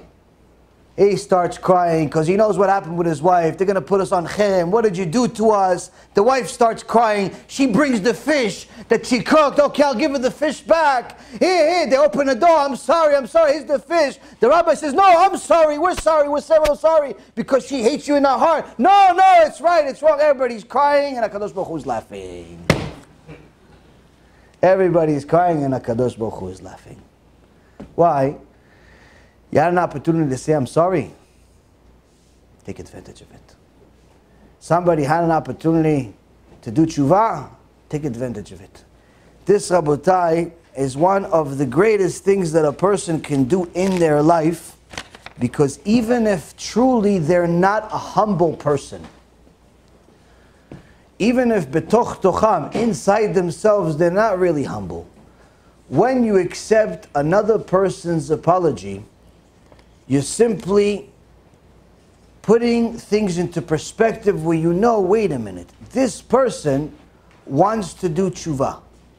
So now, if this person doesn't do tshuva, that means that HaKadosh Baruch Hu will punish him, will punish her.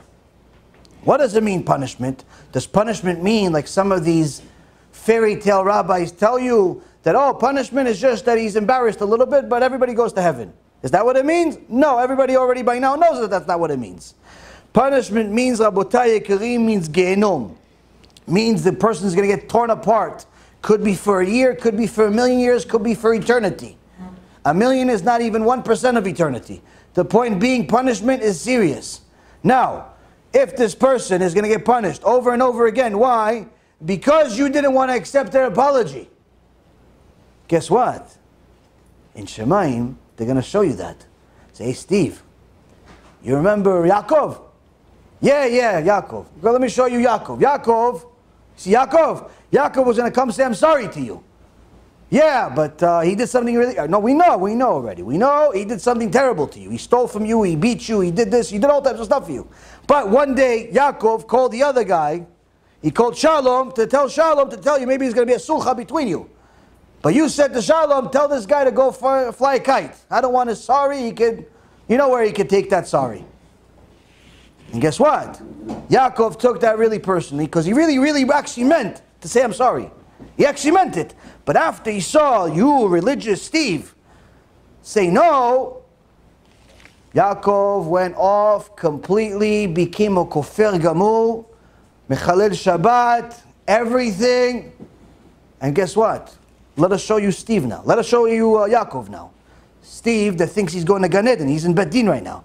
He's going to Gan Eden. They show him Yaakov swimming and boiling feces in Gehinom. Because that's what happens to the Mechalel Shabbat. You think Steve is happy about this now? No. You think that Steve cares about the problem and the differences that they had? No. Why? Because right now Steve doesn't even want to go to heaven. Why? Because he knows he's responsible for Yaakov being over there. Why? Because had he said, you know what? Let him come over. And since they already showed him in Shemaim that Yaakov actually meant to say, I'm sorry. And then they showed him what would have happened. If Yaakov would have said, I'm sorry, he would have actually done tshuva, he would have started coming to the shiur, eventually maybe even become a rabbi, maybe become this, do that, family, kids, all the types of wonderful mitzvot, Gan Eden. But now, instead of Gan Eden, he has this, Hashem Yirachem, and you have to watch it. Why? Because you didn't want to let him say I'm sorry. You didn't want to let him do tshuva. And that, Rabotai Yekarim, no matter how much we hate somebody, is something none of us ever want to encounter. So that doesn't necessarily mean that you are a fool, or be a fool, or let people fool you. But always remember, We are simply vessels for HaKadosh Baruch Hu to do His will. We are Hashem is going to do whatever He wants anyway.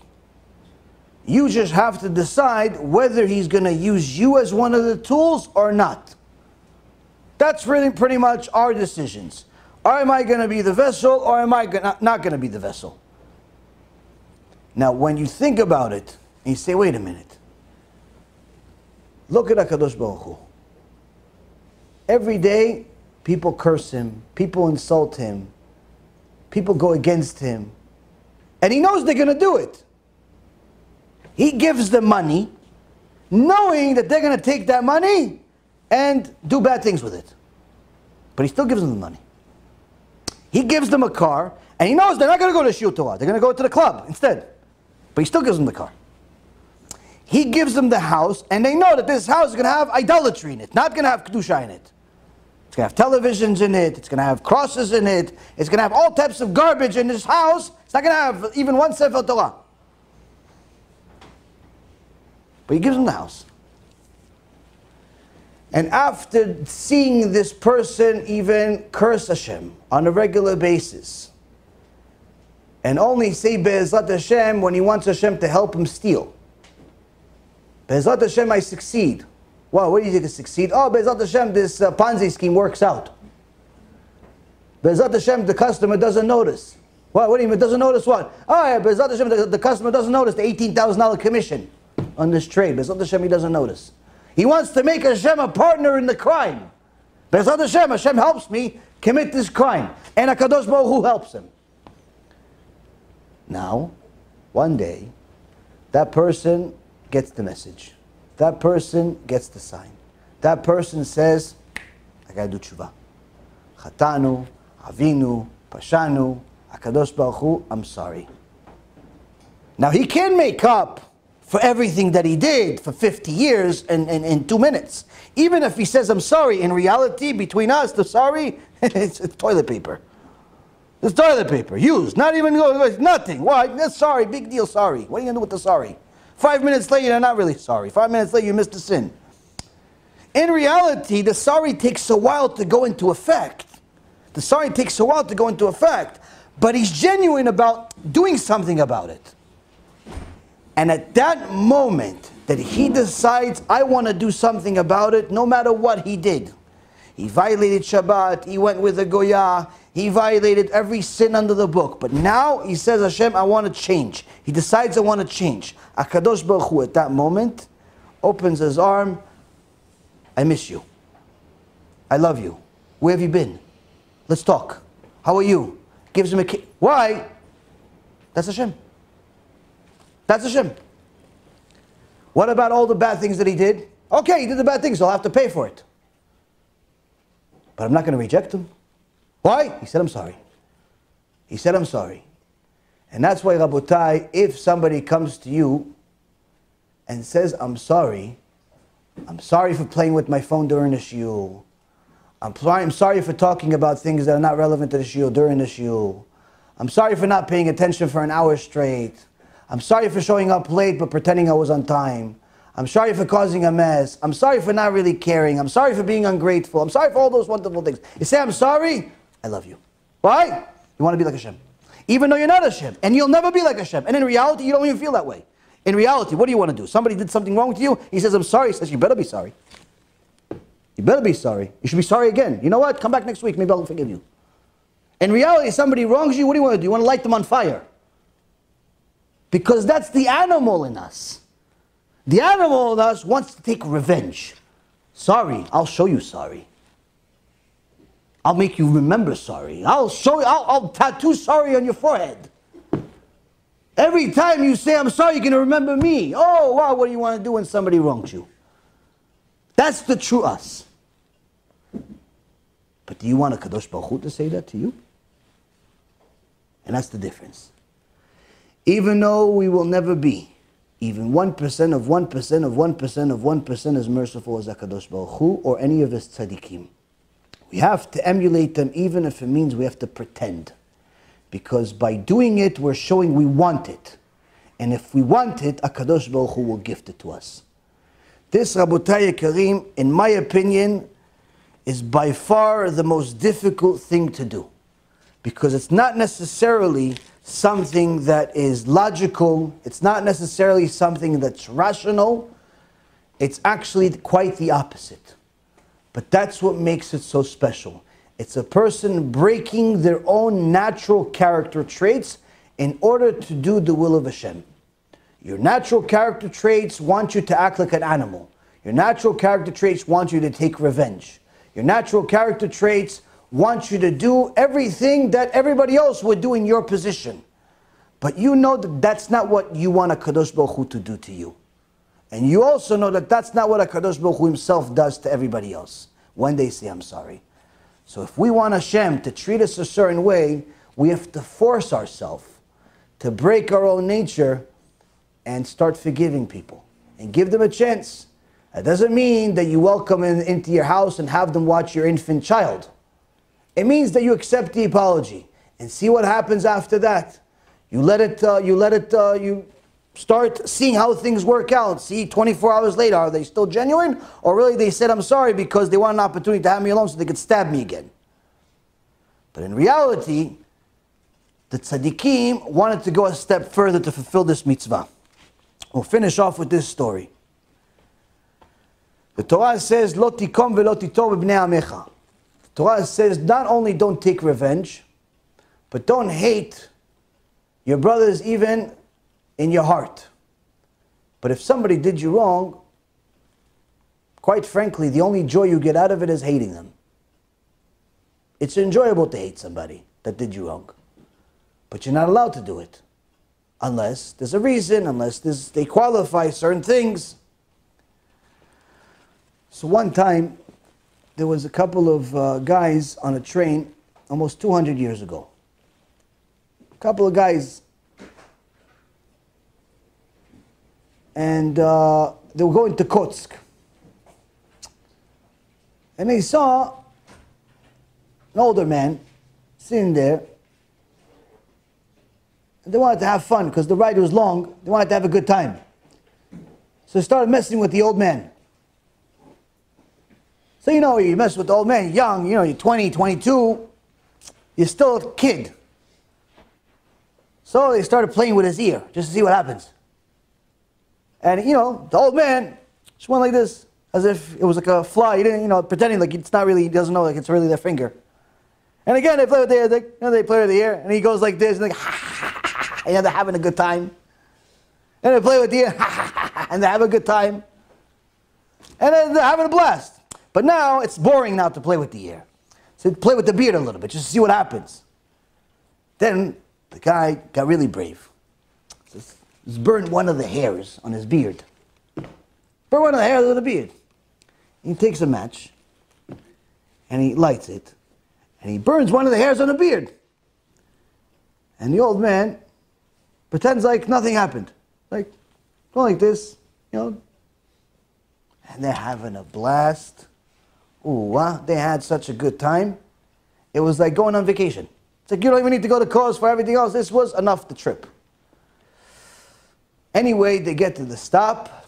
They see at the stop there are thousands and thousands of people. At the stop. It's not normal. These people can't fit the train. So they get off the train. And they look, everybody's looking in the train. Where is he? Where is he? They ask, who are you waiting for? Well, the Gadol Hador, the Gadol Hador. The Gadol Hador was in the train? He goes, yeah, who? Rabbi Yisrael Misalant. Rabbi Yisrael Misalant. He's on the train. We're all waiting for him. Rabbi Yisrael Misalant is here in the train? Yeah. So they're waiting also. What do they see? What they see? They see their best friend they've been messing with for the last few hours in the train, burning his beard. The old man with the burnt beard, the old man that were playing with his ear, comes out of the train. Everybody is happy, Gadol Hador, and these two guys are crying hysterical. They want the ground to swallow them like Korach.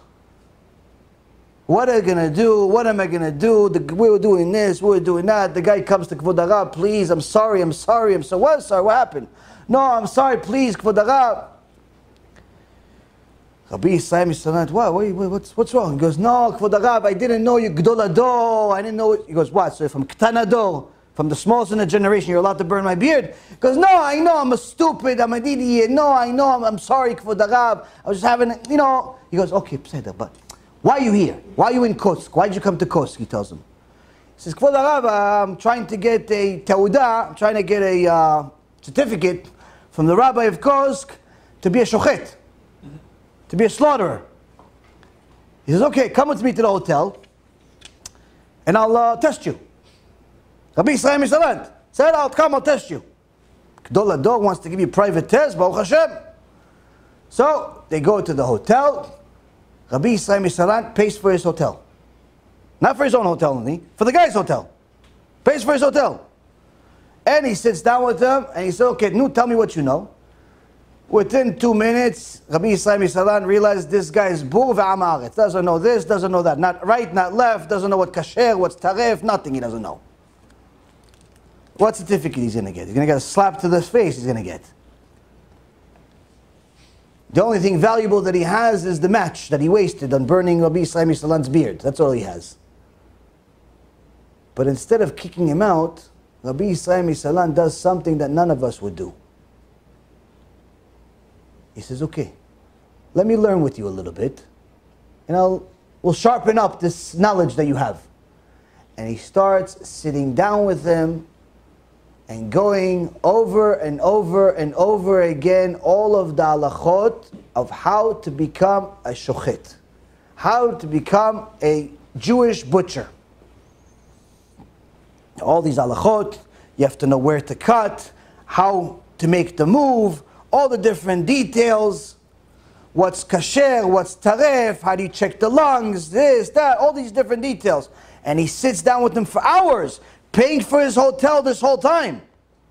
We're not talking about like 1 day, 1 hour, for a little while. And he sits with them and he teaches him until he gives him a test himself. And he says, this guy, good. He writes him a letter, writes a letter for this guy that burned his beard to the rabbi of the city. Rabbi Yisrael Misalant, I've tested him. He is excellent. He could be a butcher. Please, I've tested him. The rabbi of the city sees the Gdol Ador just testified that this guy, he doesn't even need to test him. The Gdol Ador wrote a letter for you. Here you go, certificate. You could be a butcher for me if you want. Now, when the students heard the story, what question did they have? If you're going to ask the common question, which is, why did he forgive him? You have the answer already. We just had a whole shiur about it for the last hour and a half, 2 hours. You want to be like Hashem. You want to be like Hashem. But the question is, really, fine, you forgive him. Because you want to be like Hashem, you forgave him. Even though, really, in reality, he doesn't deserve to be forgiven. The guy tried to burn your beard. The guy played with your ear for 3 hours. Really, he doesn't deserve to be forgiven. He should be get a slap. But you forgave him because you want to be like Hashem? Okay, Baruch Hashem. That's why you're Rabbi Yisrael Misalant. But why did you teach him and pay for him for the hotel, and for what? What's that for? Why did you write a letter for him to become a butcher? Anybody have an answer? His righteousness not like owns him. He got that opening through his own guilt, and he brought so much light and kedusha down into that. Because he can't even stand in opposition to that. Not yet. Not yet. Almost. The truth is, it did affect him. Even though Rabbi Yisrael Misalant is Kodesh Kodashim,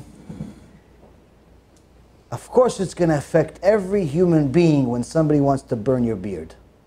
Of course it's going to affect every human being when somebody messes with you and plays with your ear and makes fun of you. Of course it's going to mess with you. Of course it's going to mess with you. So in reality, you hate him. But Torah says you're not allowed to hate him. So how do I stop myself from hating him?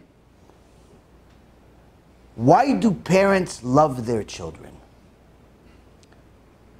If you didn't have a kid, you don't know yet. You're going to find out, Bezrat Hashem.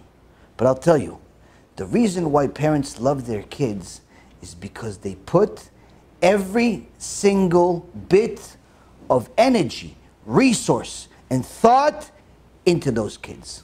Every investment of resources goes into those kids. The more you invest into your kids, the more you love them. Rabbi Yisrael Misalant, although he wants to be like Kadosh Baruch Hu, he's still a human being in flesh and blood, so it does bother him. So how do I get to a point where I don't hate him? By investing into him.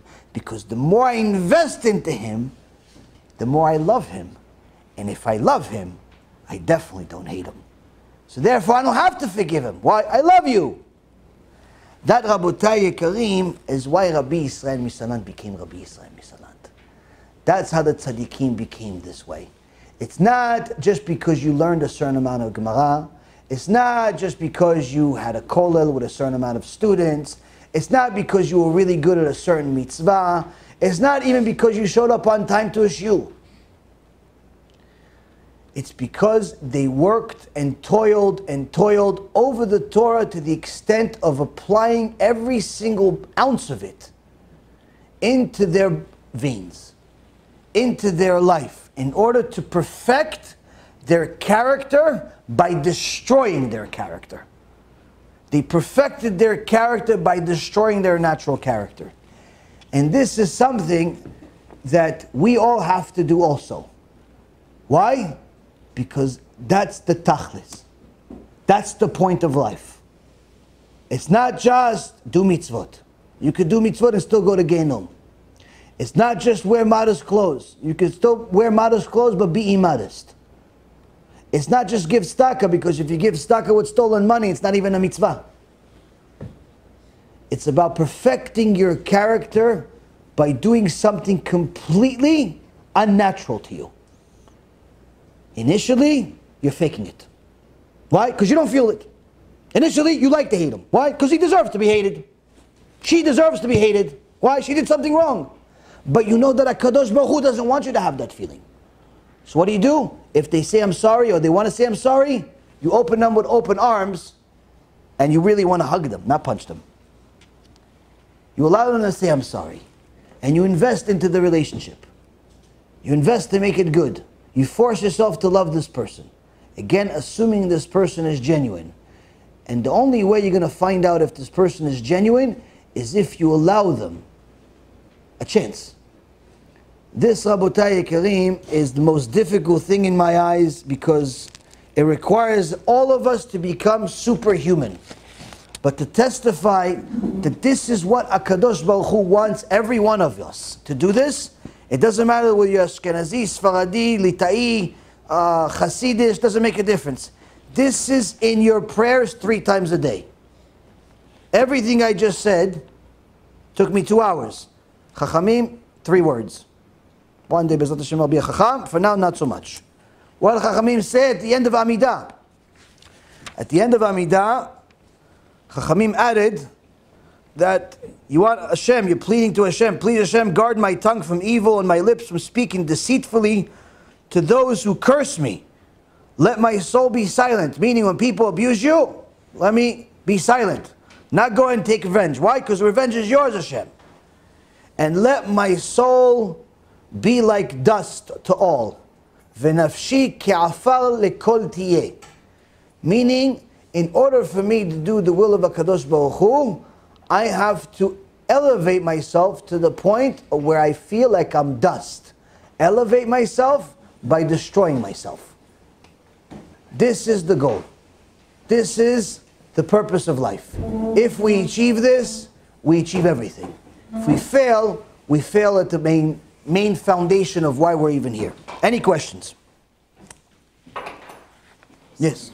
I didn't want attraction and necessity and shame, but in the last verse of Bereshit, it speaks of man and woman being in front of God naked without shame. So it's not ultimate redemption, all about found and our ability to be such. Well, in order for us to feel shame, we first have to become less numb to it. Because right now, most people are numb to the feeling of shame. We don't really understand the value of shame. We view it as a bad thing. And shame is actually a good thing. But again, it has to be kosher shame, not non-kosher shame. Shame that comes because you understand your own insignificance in comparison to his significance, as well as in comparison to all of the things that other people have that you don't. Not from jealousy, but rather, for example, instead of, and the Rambam will elaborate on this later on in the letter, where he says, if you see that the guy is he's wise, or if the guy is foolish, assume that he is more righteous than you. If you assume that everything, look at the good things in them. So when you start looking at people that way, and again, it's not reshaim. We're talking about decent people, but they have certain flaws, but you see the light in them, then that's going to help you. That's a good kind of shame.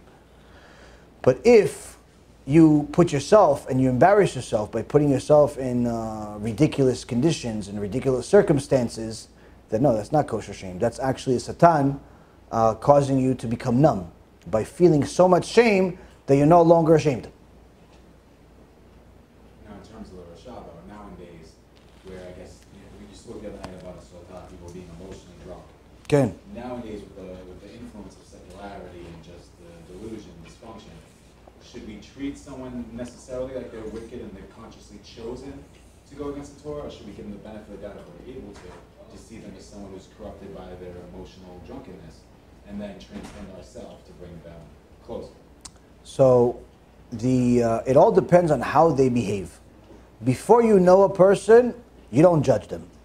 Meaning, before you know how this person behaves under certain conditions, you just pretty much see an image of this person. Person walks around half naked. The person is gambling. The person is in a club or something. You don't need to judge them. Why? Because they're doing something based on certain desires and lack of knowledge and ignorance. But once you see this person, and you see them under the circumstance where the truth was presented to them, and then you see them behave a certain way. If they're respectful, but still rejected. They're respectful, but they're not ready to change. Why? Because he likes the clubs more than he likes your Torah book. He likes the story. Chazaku Baruch. Thank you very much. Maybe come back next week with a story, with another story. But I'm still going to clubs this week.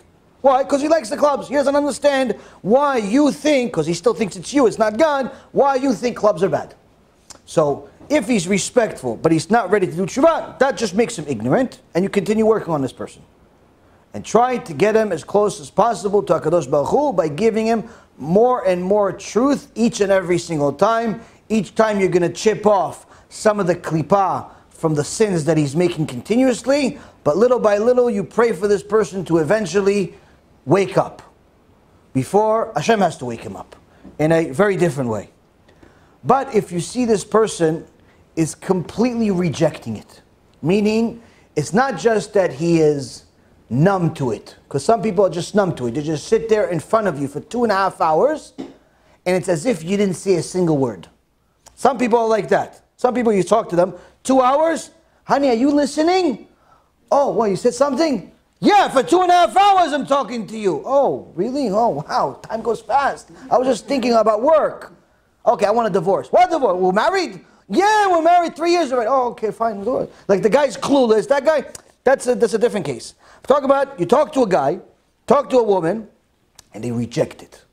Meaning, they fight it. They start insulting it. They start disrespecting it. Ah, you and your Moshe Rabbeinu. Ah, you and your God. Ah, this, ah, that. They go this way. Now, that all depends. If they do it one time because there's other people, it's a certain environment, maybe you did it the wrong way, maybe you embarrassed them, this and that, you can't just automatically say, okay, this guy is J.C. Penney. You can't say, oh, this guy is a Messi, this guy, no. Yeah, maybe it's a certain circumstance.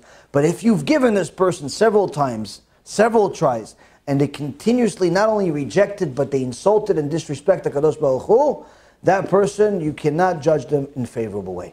That person's a Rasha. That person's a Rasha, and whatever HaKadosh Baruch Hu will do to them, they're bringing on themselves. And HaKadosh Baruch Hu writes in the Torah, En shalom Hashem amar l'reshaim. There's no peace to the wicked, HaKadosh Baruch Hu said to them. Why? Because He's giving them chances. So now we also have to understand that HaKadosh Baruch Hu gives every single person a chance. Not just one, not just two, not just five, not just 10.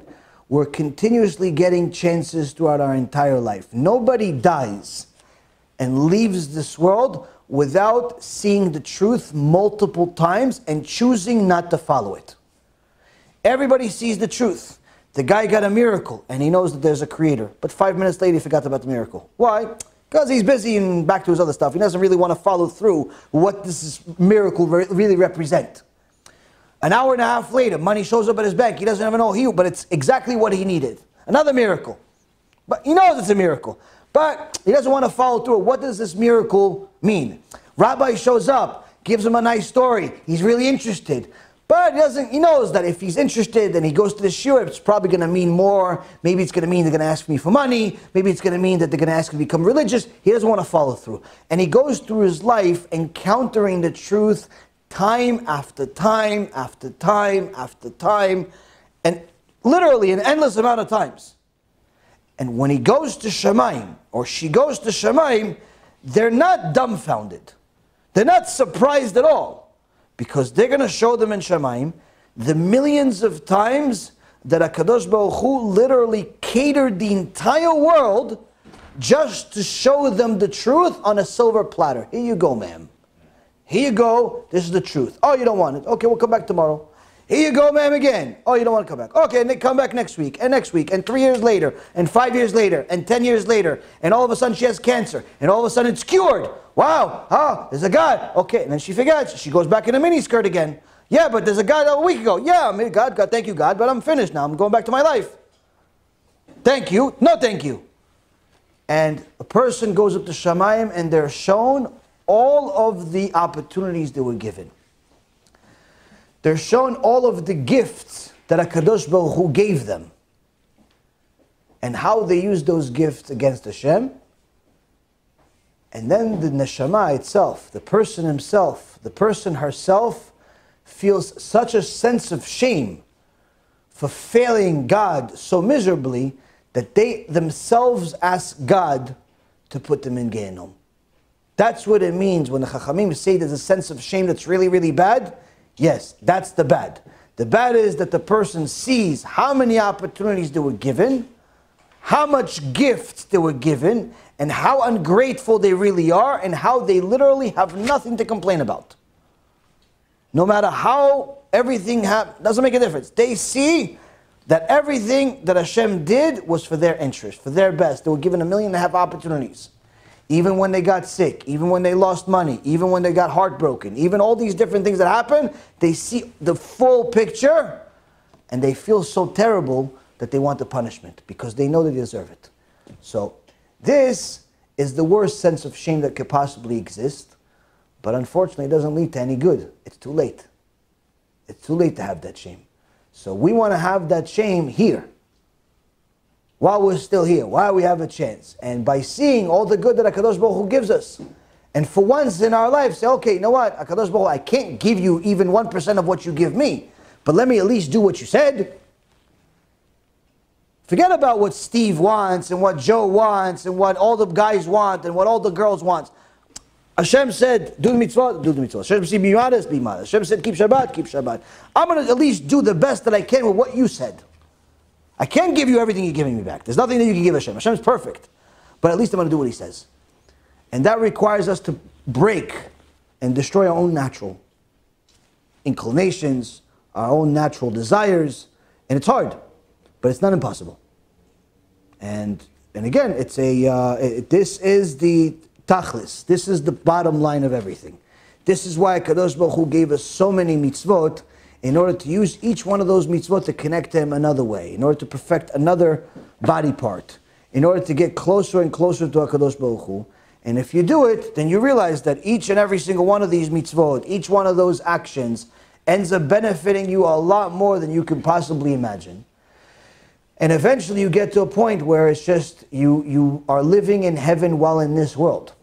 The problem is with people is that they think that fulfilling their desire is better than the heaven that Hashem can offer them. And that's a result of the illusion that they live in, where they pretty much think that they could put Hashem in some bank account, in some imaginary account, you know, do a few mitzvot whenever they get a chance, keep Shabbat once a week, put on tefillin, maybe wear, you know, have out of 18 outfits, have one modest outfit that you wear for parties, have this, have that, you know, you have a few different things, you pick and choose. But when the guy says you want to come to the pool, you go. When a guy says you want to go to a mixed party, you go. When a guy says you want to go to a casino, you go. Why? Because I'm doing enough good. In their mind, they're doing, look how much good I'm doing. I'm doing so much good. So what? I made one sin. And they live this imaginary life. And what ends up happening is that this person ends up losing everything because of this imaginary life. The only way that a person can do what a Kadosh Baruch Hu wants him to do is simply by deciding, I am going to do what he wants to do. Meaning, that's it. No more, no less. It's not about what I want anymore, is I'm going to ask myself, before I do anything, what does Hashem want me to do here? Meaning, the guys asked me to go to this place. Would Hashem be happy with me going to this place? Well, let's see. The place is full of Immodest girls, non-kosher food, and I think the owner is a thief. Most likely, Hashem doesn't want me to go there. Okay, option 2. Does Hashem want me to work for this company? Well, this company sells fake products, and on top of it, they're being sued by the SEC because of insider trading. Well, they're probably not that honest. Okay, so you know what? Hashem probably doesn't want me to work for them. And you start doing the accounting based on, before you make a decision, it's not about where am I going to make the most amount of money? Where is the most convenient to my house? What's the, you know, who's the best looking girl? You're not asking those questions anymore. You ask a different question. What would Hashem want me to do here? If I was a prophet and Hashem talked to me and I talked to him back, what would the conversation be? Go do it or no, don't do it. And that's a person that decides this in 1 second. To do it is a lifetime. To follow it is a lifetime of work. But a decision to do it is 1 second. Meaning to just simply switch the flip and say, from now on, I'm going to ask myself, what does Hashem want for me here? Every time. And this is what Teshuva is. If a person does it, he can become the most righteous person that they know. He can become his own tzadik, her own tzadikah. If not, they will simply live an illusion, and they'll be very, very disappointed, to say the least, when their life is over and they realize that all of the desires that they fulfilled, not only they did not fulfill them, meaning they weren't fulfilled by these, they weren't happy with the results of these, but on top of it, they're going to get punished for them. They went to the beach, even though they're not allowed to, but they didn't even enjoy the beach. Why? They had a flat tire on the way, there was wind, there was some dogs, people made noise. They didn't even enjoy the sin. The bikini looks bad. You know, they're not even thinking about making Kadosh Baruch Hu look bad. The actual itself, the sin itself wasn't much fun. They went to the club, but it was like bad music, the guy didn't come, the girl didn't come. The whole thing wasn't even good, it wasn't even fun. And that's what we say in Vidui, in Tachnun every day. That not only did we sin, but we didn't even benefit out of it. Meaning we lost from both sides. We lost because we didn't benefit, we didn't enjoy it, and on top of it, we're going to get punished for it. And that's the worst part. That's the worst part. The person living in illusion their whole life, thinking that fulfilling their own desires will be better than fulfilling what the will of Hashem, only to realize that they lost on both ends. So it's a big decision. It's not necessarily an easy decision, but it takes 1 second. It takes 1 second. Just like somebody decides, I'm not going to smoke anymore. Why? Because it's poison. Not because I don't like it. I like smoking, but I'm not going to smoke anymore. Why? It's poison. That's it. It's simply as that. It's just, it's hard not to, because you're addicted, and your physical addictions, you like it, and so on and so forth. But once you pretty much get to the conclusion, this is poison, it's no longer the same battle. Why? Because it's poison. I'm not going to kill myself. And that's it. And it's the same thing with Teshuva. Same thing with anything else in life. You have to arrive at a conclusion. And that requires a lot of work. And it starts off with certain things that you're not naturally inclined to do, which is one of them being humility. Anything else? Yes. If a person is having thoughts, doing Teshuva and having thoughts of like, you know, somehow uncontrollable thoughts, like kind of like how a kosher would think. Right. Just coming naturally from his subconscious, and he's really trying to work on it. He knows deep down inside, you know, obviously that's all a lie. The Torah is divine. Okay. Divine, but he's still having thoughts like a kosher. Okay. Is it considered like this guy's a criminal? Or? No, Chas v'shalom, no. You don't get punished for thoughts unless that's the punishment itself. And that's only an exception to the case. But this is a little bit Kabbalistic teaching, so I'm not going to go too deep into it. But there are two powers in the world. There's one HaKadosh Baruch Hu. Don't mistake what I'm saying. There's one HaKadosh Baruch Hu, but HaKadosh Baruch Hu runs the world with a certain set of rules he gave for himself. There's two powers, if you will. There's Koach HaKedusha and there's Koach HaTum'ah. There's purity and there's impurity. When you do something good, something holy, you increase the Kedusha, not just in yourself, but in the world itself. When you do something not good, when you make a sin, you not only make yourself impure, but you give more strength to the impurity side, which gives more strength to them to cause you to sin even more and cause other people to sin even more. So when a person delves into things that are impure, those things don't just go away just because you stopped reading them. Like for example, if you read the New Testament, even if you're reading it for educational reasons in order to debate the Christians, you want to debate the Christians. You're doing it for the Shema. You're doing it for Hashem. You're going to read the New Testament. You know for sure. You already started before you read it. You heard a lecture. It's Avodah Zarah. You're going to read this New Testament. You will have thoughts of kfirah in your head for a very, very long time. Meaning you will believe that maybe this is right. Maybe this is true. Even though you know you have all the proofs in the world it's not true. But you will have those thoughts at the worst possible times. Why? Because this is one of the biggest sources of tumah that exists in the world. It's the tumah of Esav. And you are in essence bringing it into yourself. The only way that you can eliminate this tumah is by having a fair balance of kedusha to outweigh it. To outweigh it, meaning you have to have a lot of kedusha, a lot of Torah, in order to be able to handle all of this tumah. So this is Kabbalistic, it's above our pay grade, but the point is that this is the reason why a lot of guys, that for example, they like to watch debates between Christians and Jews, they'll watch debates for 20 years but still not keep Shabbat. 20 years they watch debates. They know the proofs of both sides, but they still waste seed. They still violate the Torah. They still do the worst crimes in the world. They still haven't changed a single midah. Nothing changed. Why? Because they know it's true, but they're bringing so much tum'ah into their life that they don't realize that they're destroying themselves. This is the reason why sometimes you're going to see certain people start losing their mind. All of a sudden, the guy used to be a rabbi, now he's like a kofar. We're not really sure what he is anymore. Does he believe in God anymore? Does he not believe in God? Like, what happened to this guy? He used to have payas, now he looks like a gangster. What's going on? This is what's going on. You brought too much tumah into your life, and you didn't have enough kedusha to fight it. In essence, you've become tameh. Yes? That reminds me of a story of the Ba'al Shem Tov and the black dog. If you're familiar with it.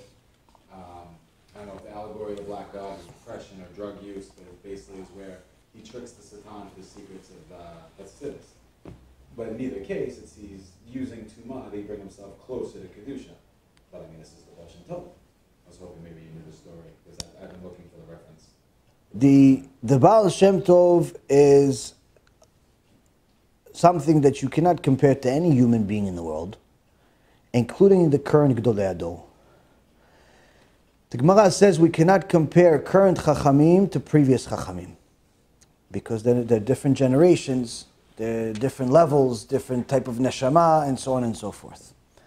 The Ba'al Shem Tov and some of especially the Sipurim, the stories of the Gdolim in Chassidut are very, very mystical, very out of the ordinary, very wow extraordinary that a person should learn these things for the sake of understanding the significance of our sages. There's no other nation that has such sages, such giants, such holy people that could do the things that they do, but never ever think for a moment that you can do the same thing. So one day he asked the Ba'al Shem Tov, his students asked him about Gehinom. The Ba'al Shem Tov told him the details of Gehinom. Gehinom is no good. Gehinom is fire. We in a book that Rabbi Hashem put together, in a lecture that we did once about Chassidut and Gehinom, based on Chassidut of the Ba'al Shem Tov, we went over 1,400 sources of the Chasidim of the Ba'al Shem Tov that discussed Gehinom, including the Ba'al Shem Tov himself. So they were very, very well aware of Gehinom and what goes on over there and so on and so forth.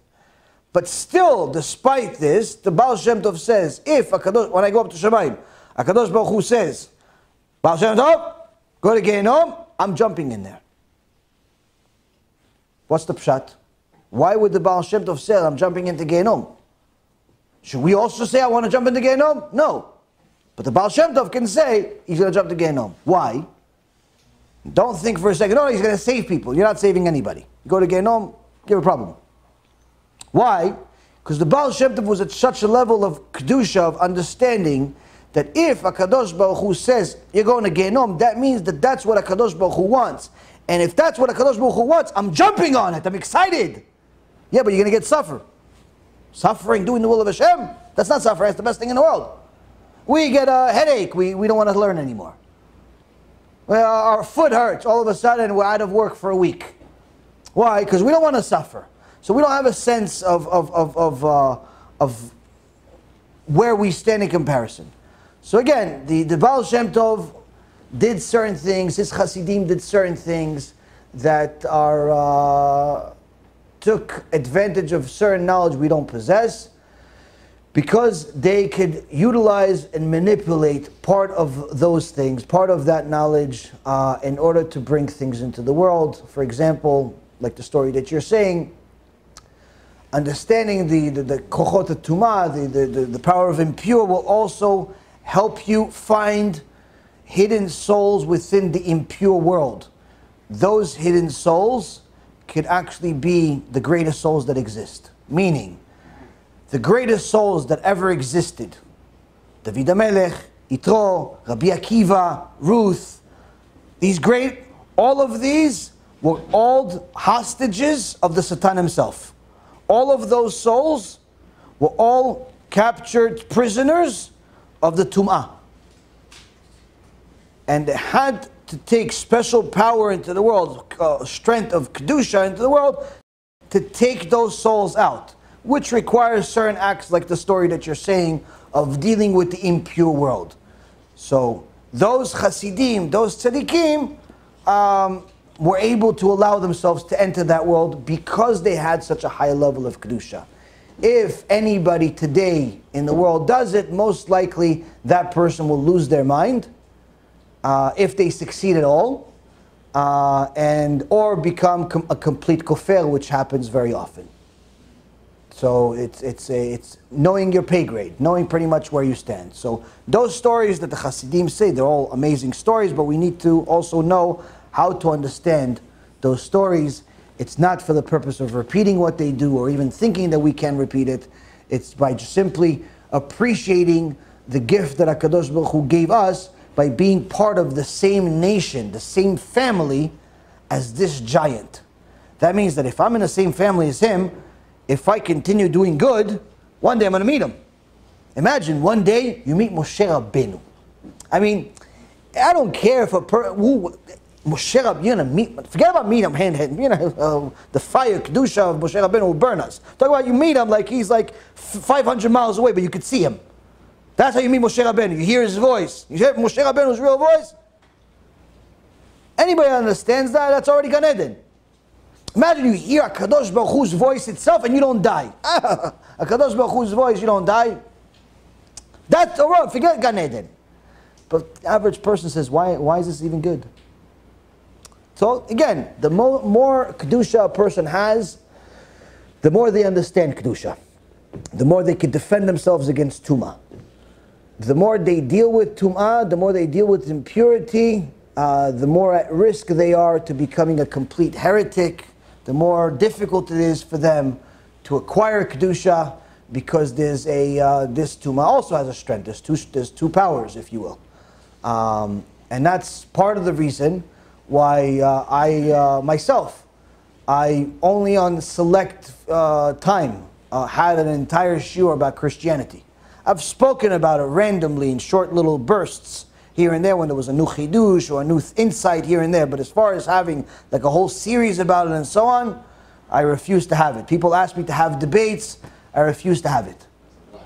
It's not just a black hole. It's a place of tum'ah that will literally destroy you, even if it doesn't, even if you don't see it to the exterior. It destroys your mind.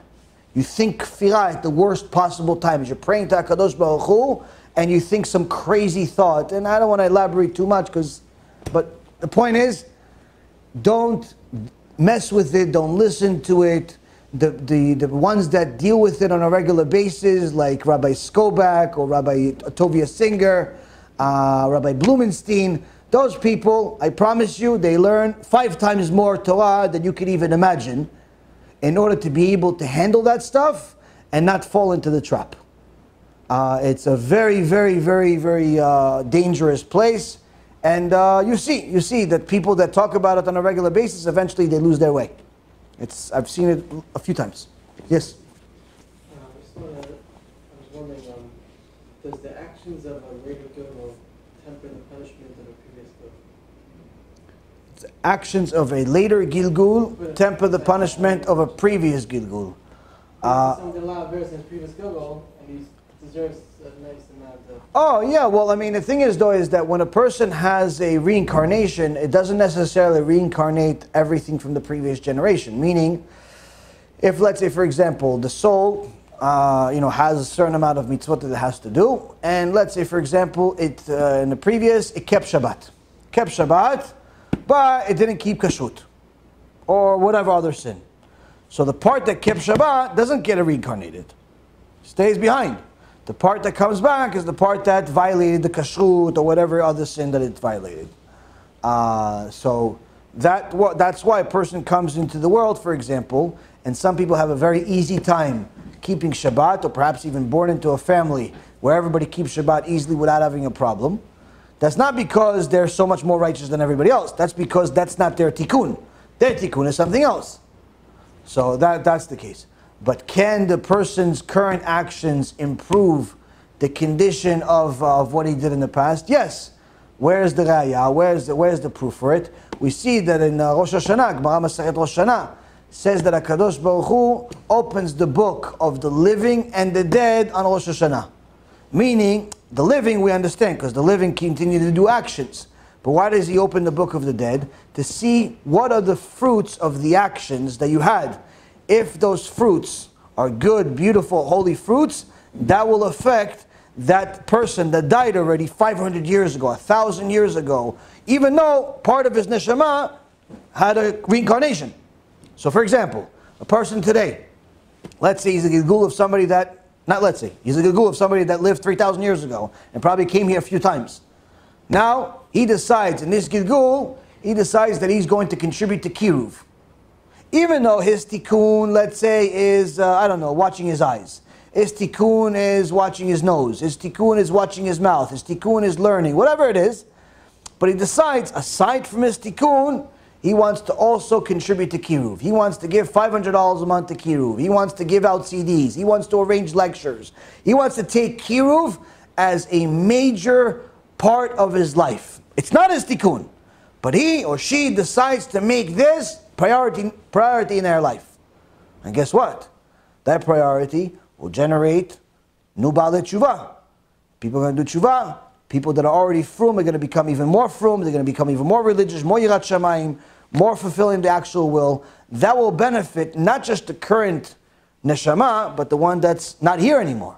Because there's certain mitzvot that these new Ba'al Teshuva, these new people that are doing as a result of his or our actions, that are not relevant to this, but they're relevant to the previous one. So that's why Kadosh Baruch Hu opens the book of the living and the dead, because those actions, those fruits of his current incarnation are benefiting today, they're benefiting tomorrow, but they're also benefiting yesterday. And that's the beauty of helping people do tshuva. Yes? We learned that Moshe Rabbeinu came back as Rabbi Shimon Bar Yochai, and before that he was Noach and Hevel. If all these people were righteous, when the Mashiach comes and there's a resurrection of the dead, which one are all these people going to come back? Because we learn that you get incarnated into the body that was the most righteous. Right. So how does that work? The ones before Moshe Rabbeinu, meaning Evel, Noach, those carnations, they did not achieve their completion. Evel did not have time. He was killed too quickly. He was a perfect soul, but he was killed too quickly, so he couldn't fulfill his Hashem's will.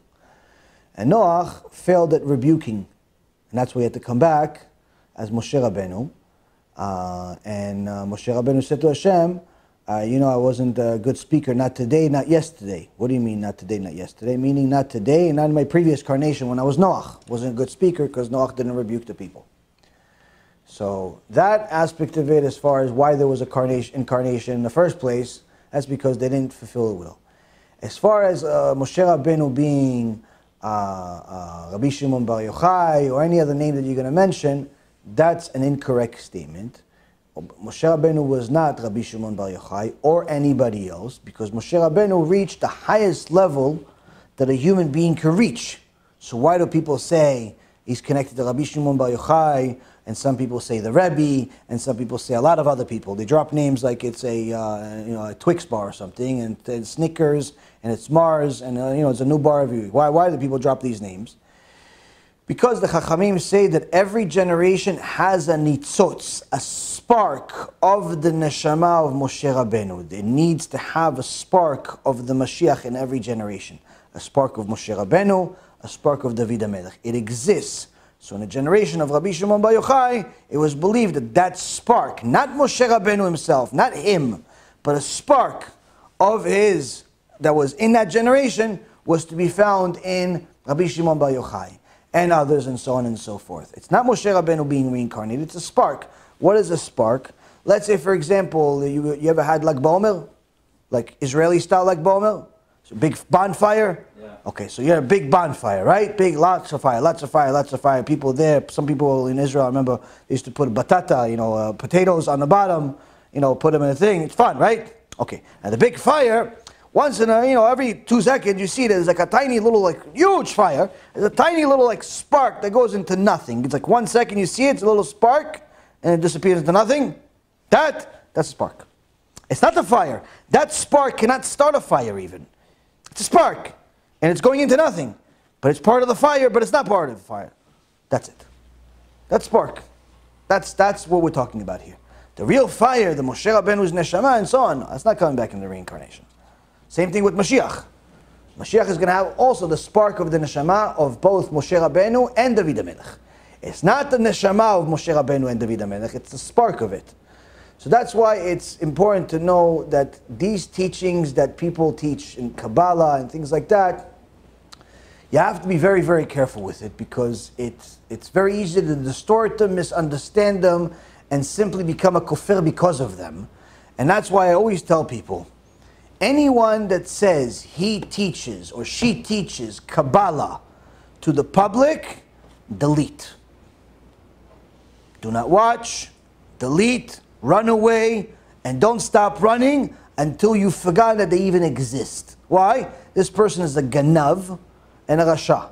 Why? Because anyone that knows even a spark, not the real Kabbalah, the spark of Kabbalah, like the fire I just described to you, knows that it's not something that you can, should, or could teach the masses. So anyone that says, they teach Kabbalah to the public, they're thieves. Why? Because they know that's what sells.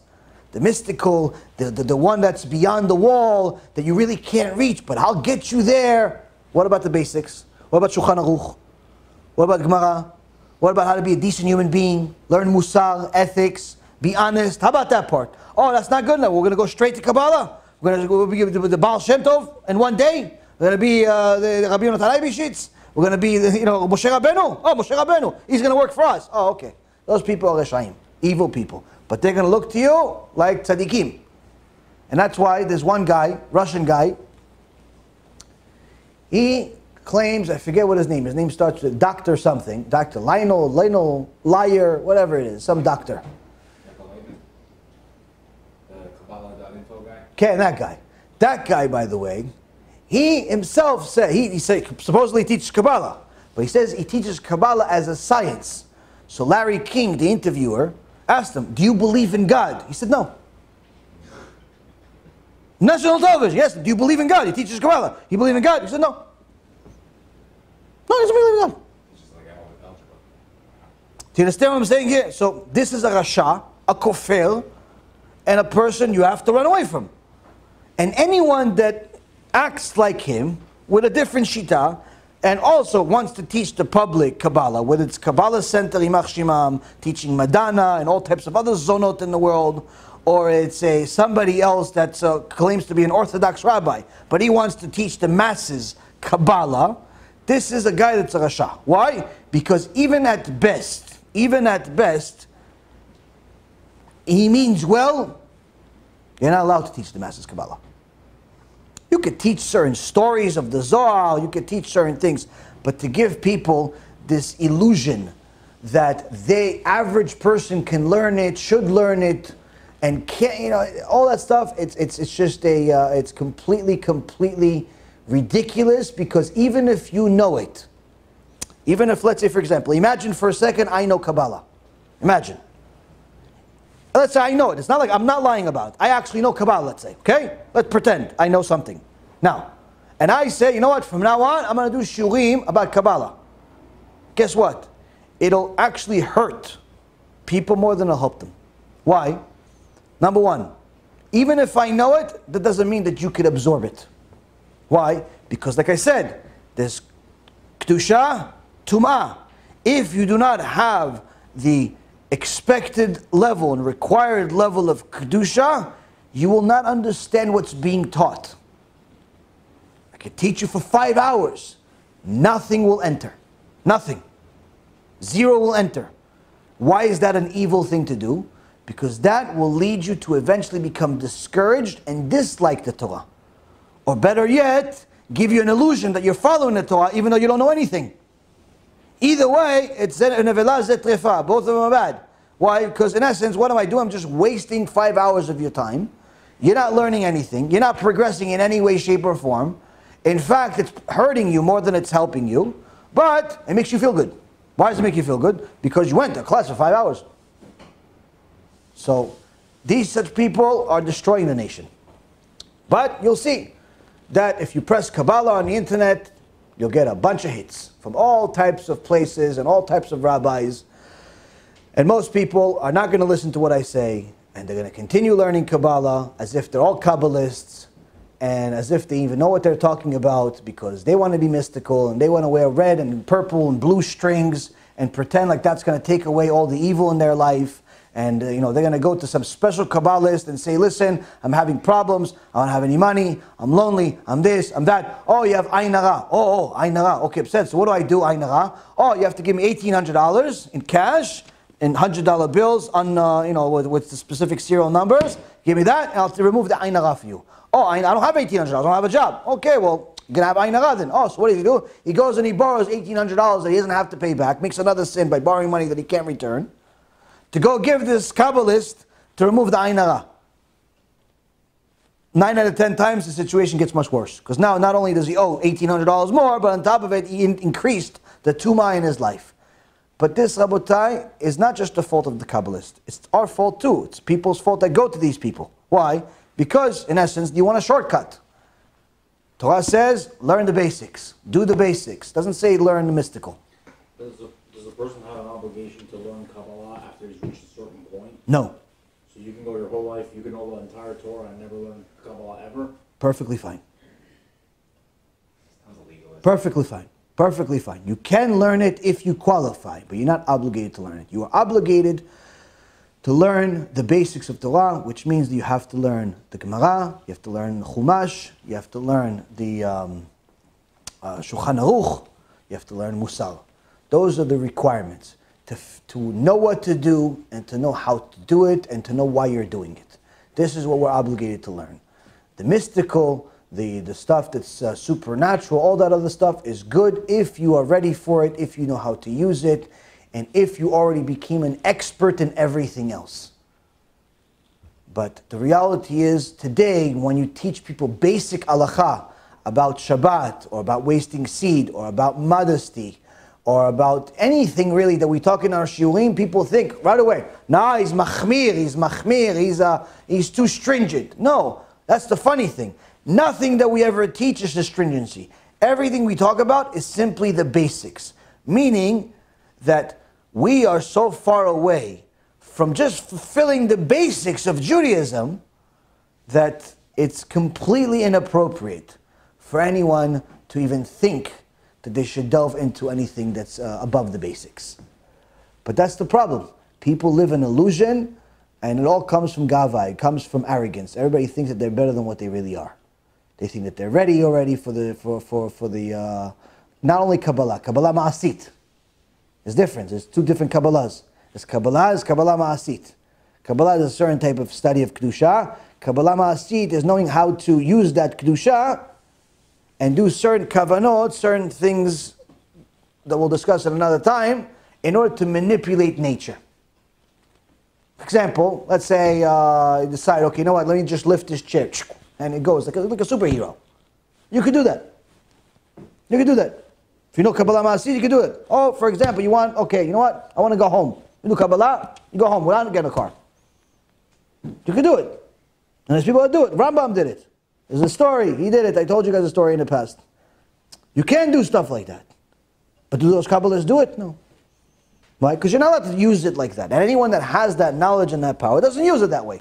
But can you do things to manipulate nature? Yes.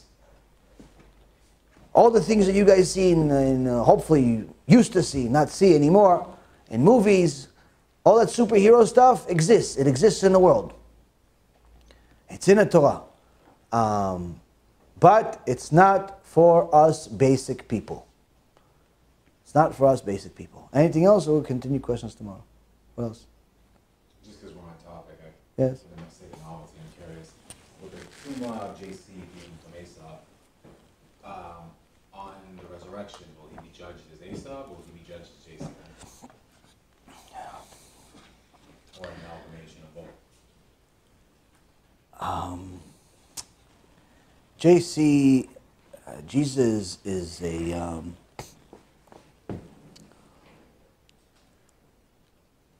without going into too much detail, he is part of the Kochot Tumah.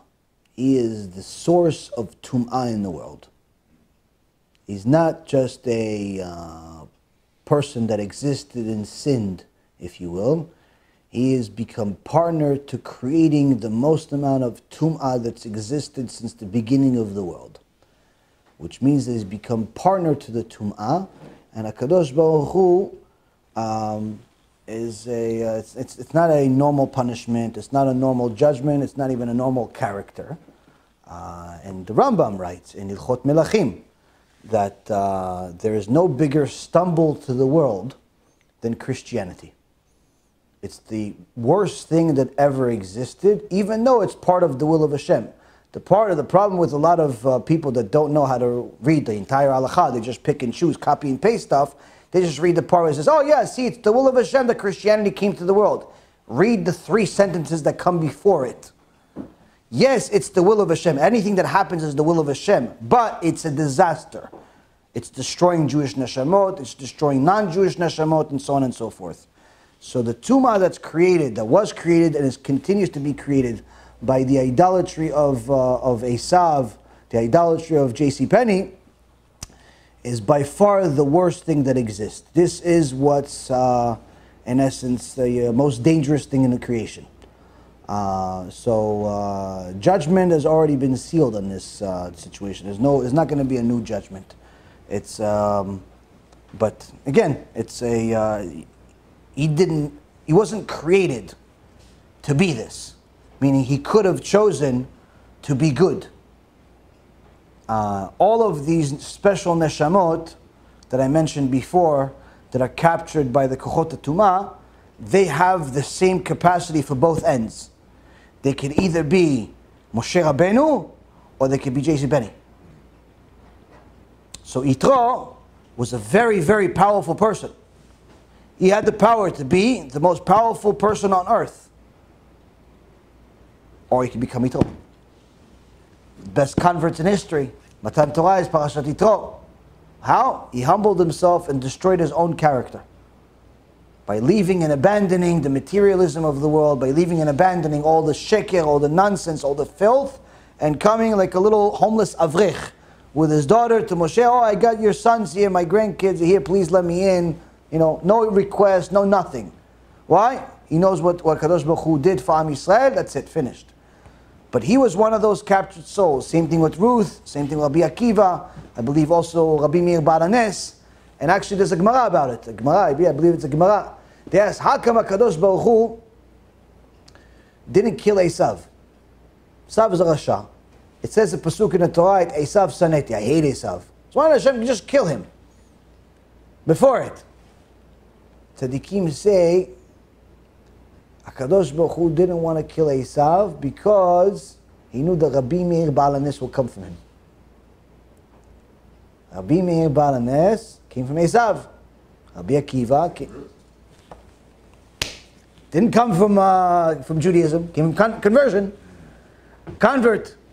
Yeah, Rabbi Akiva said he would have bit a rabbi like a donkey before he made shiur. Right, there you go. Rabbi Akiva came from that.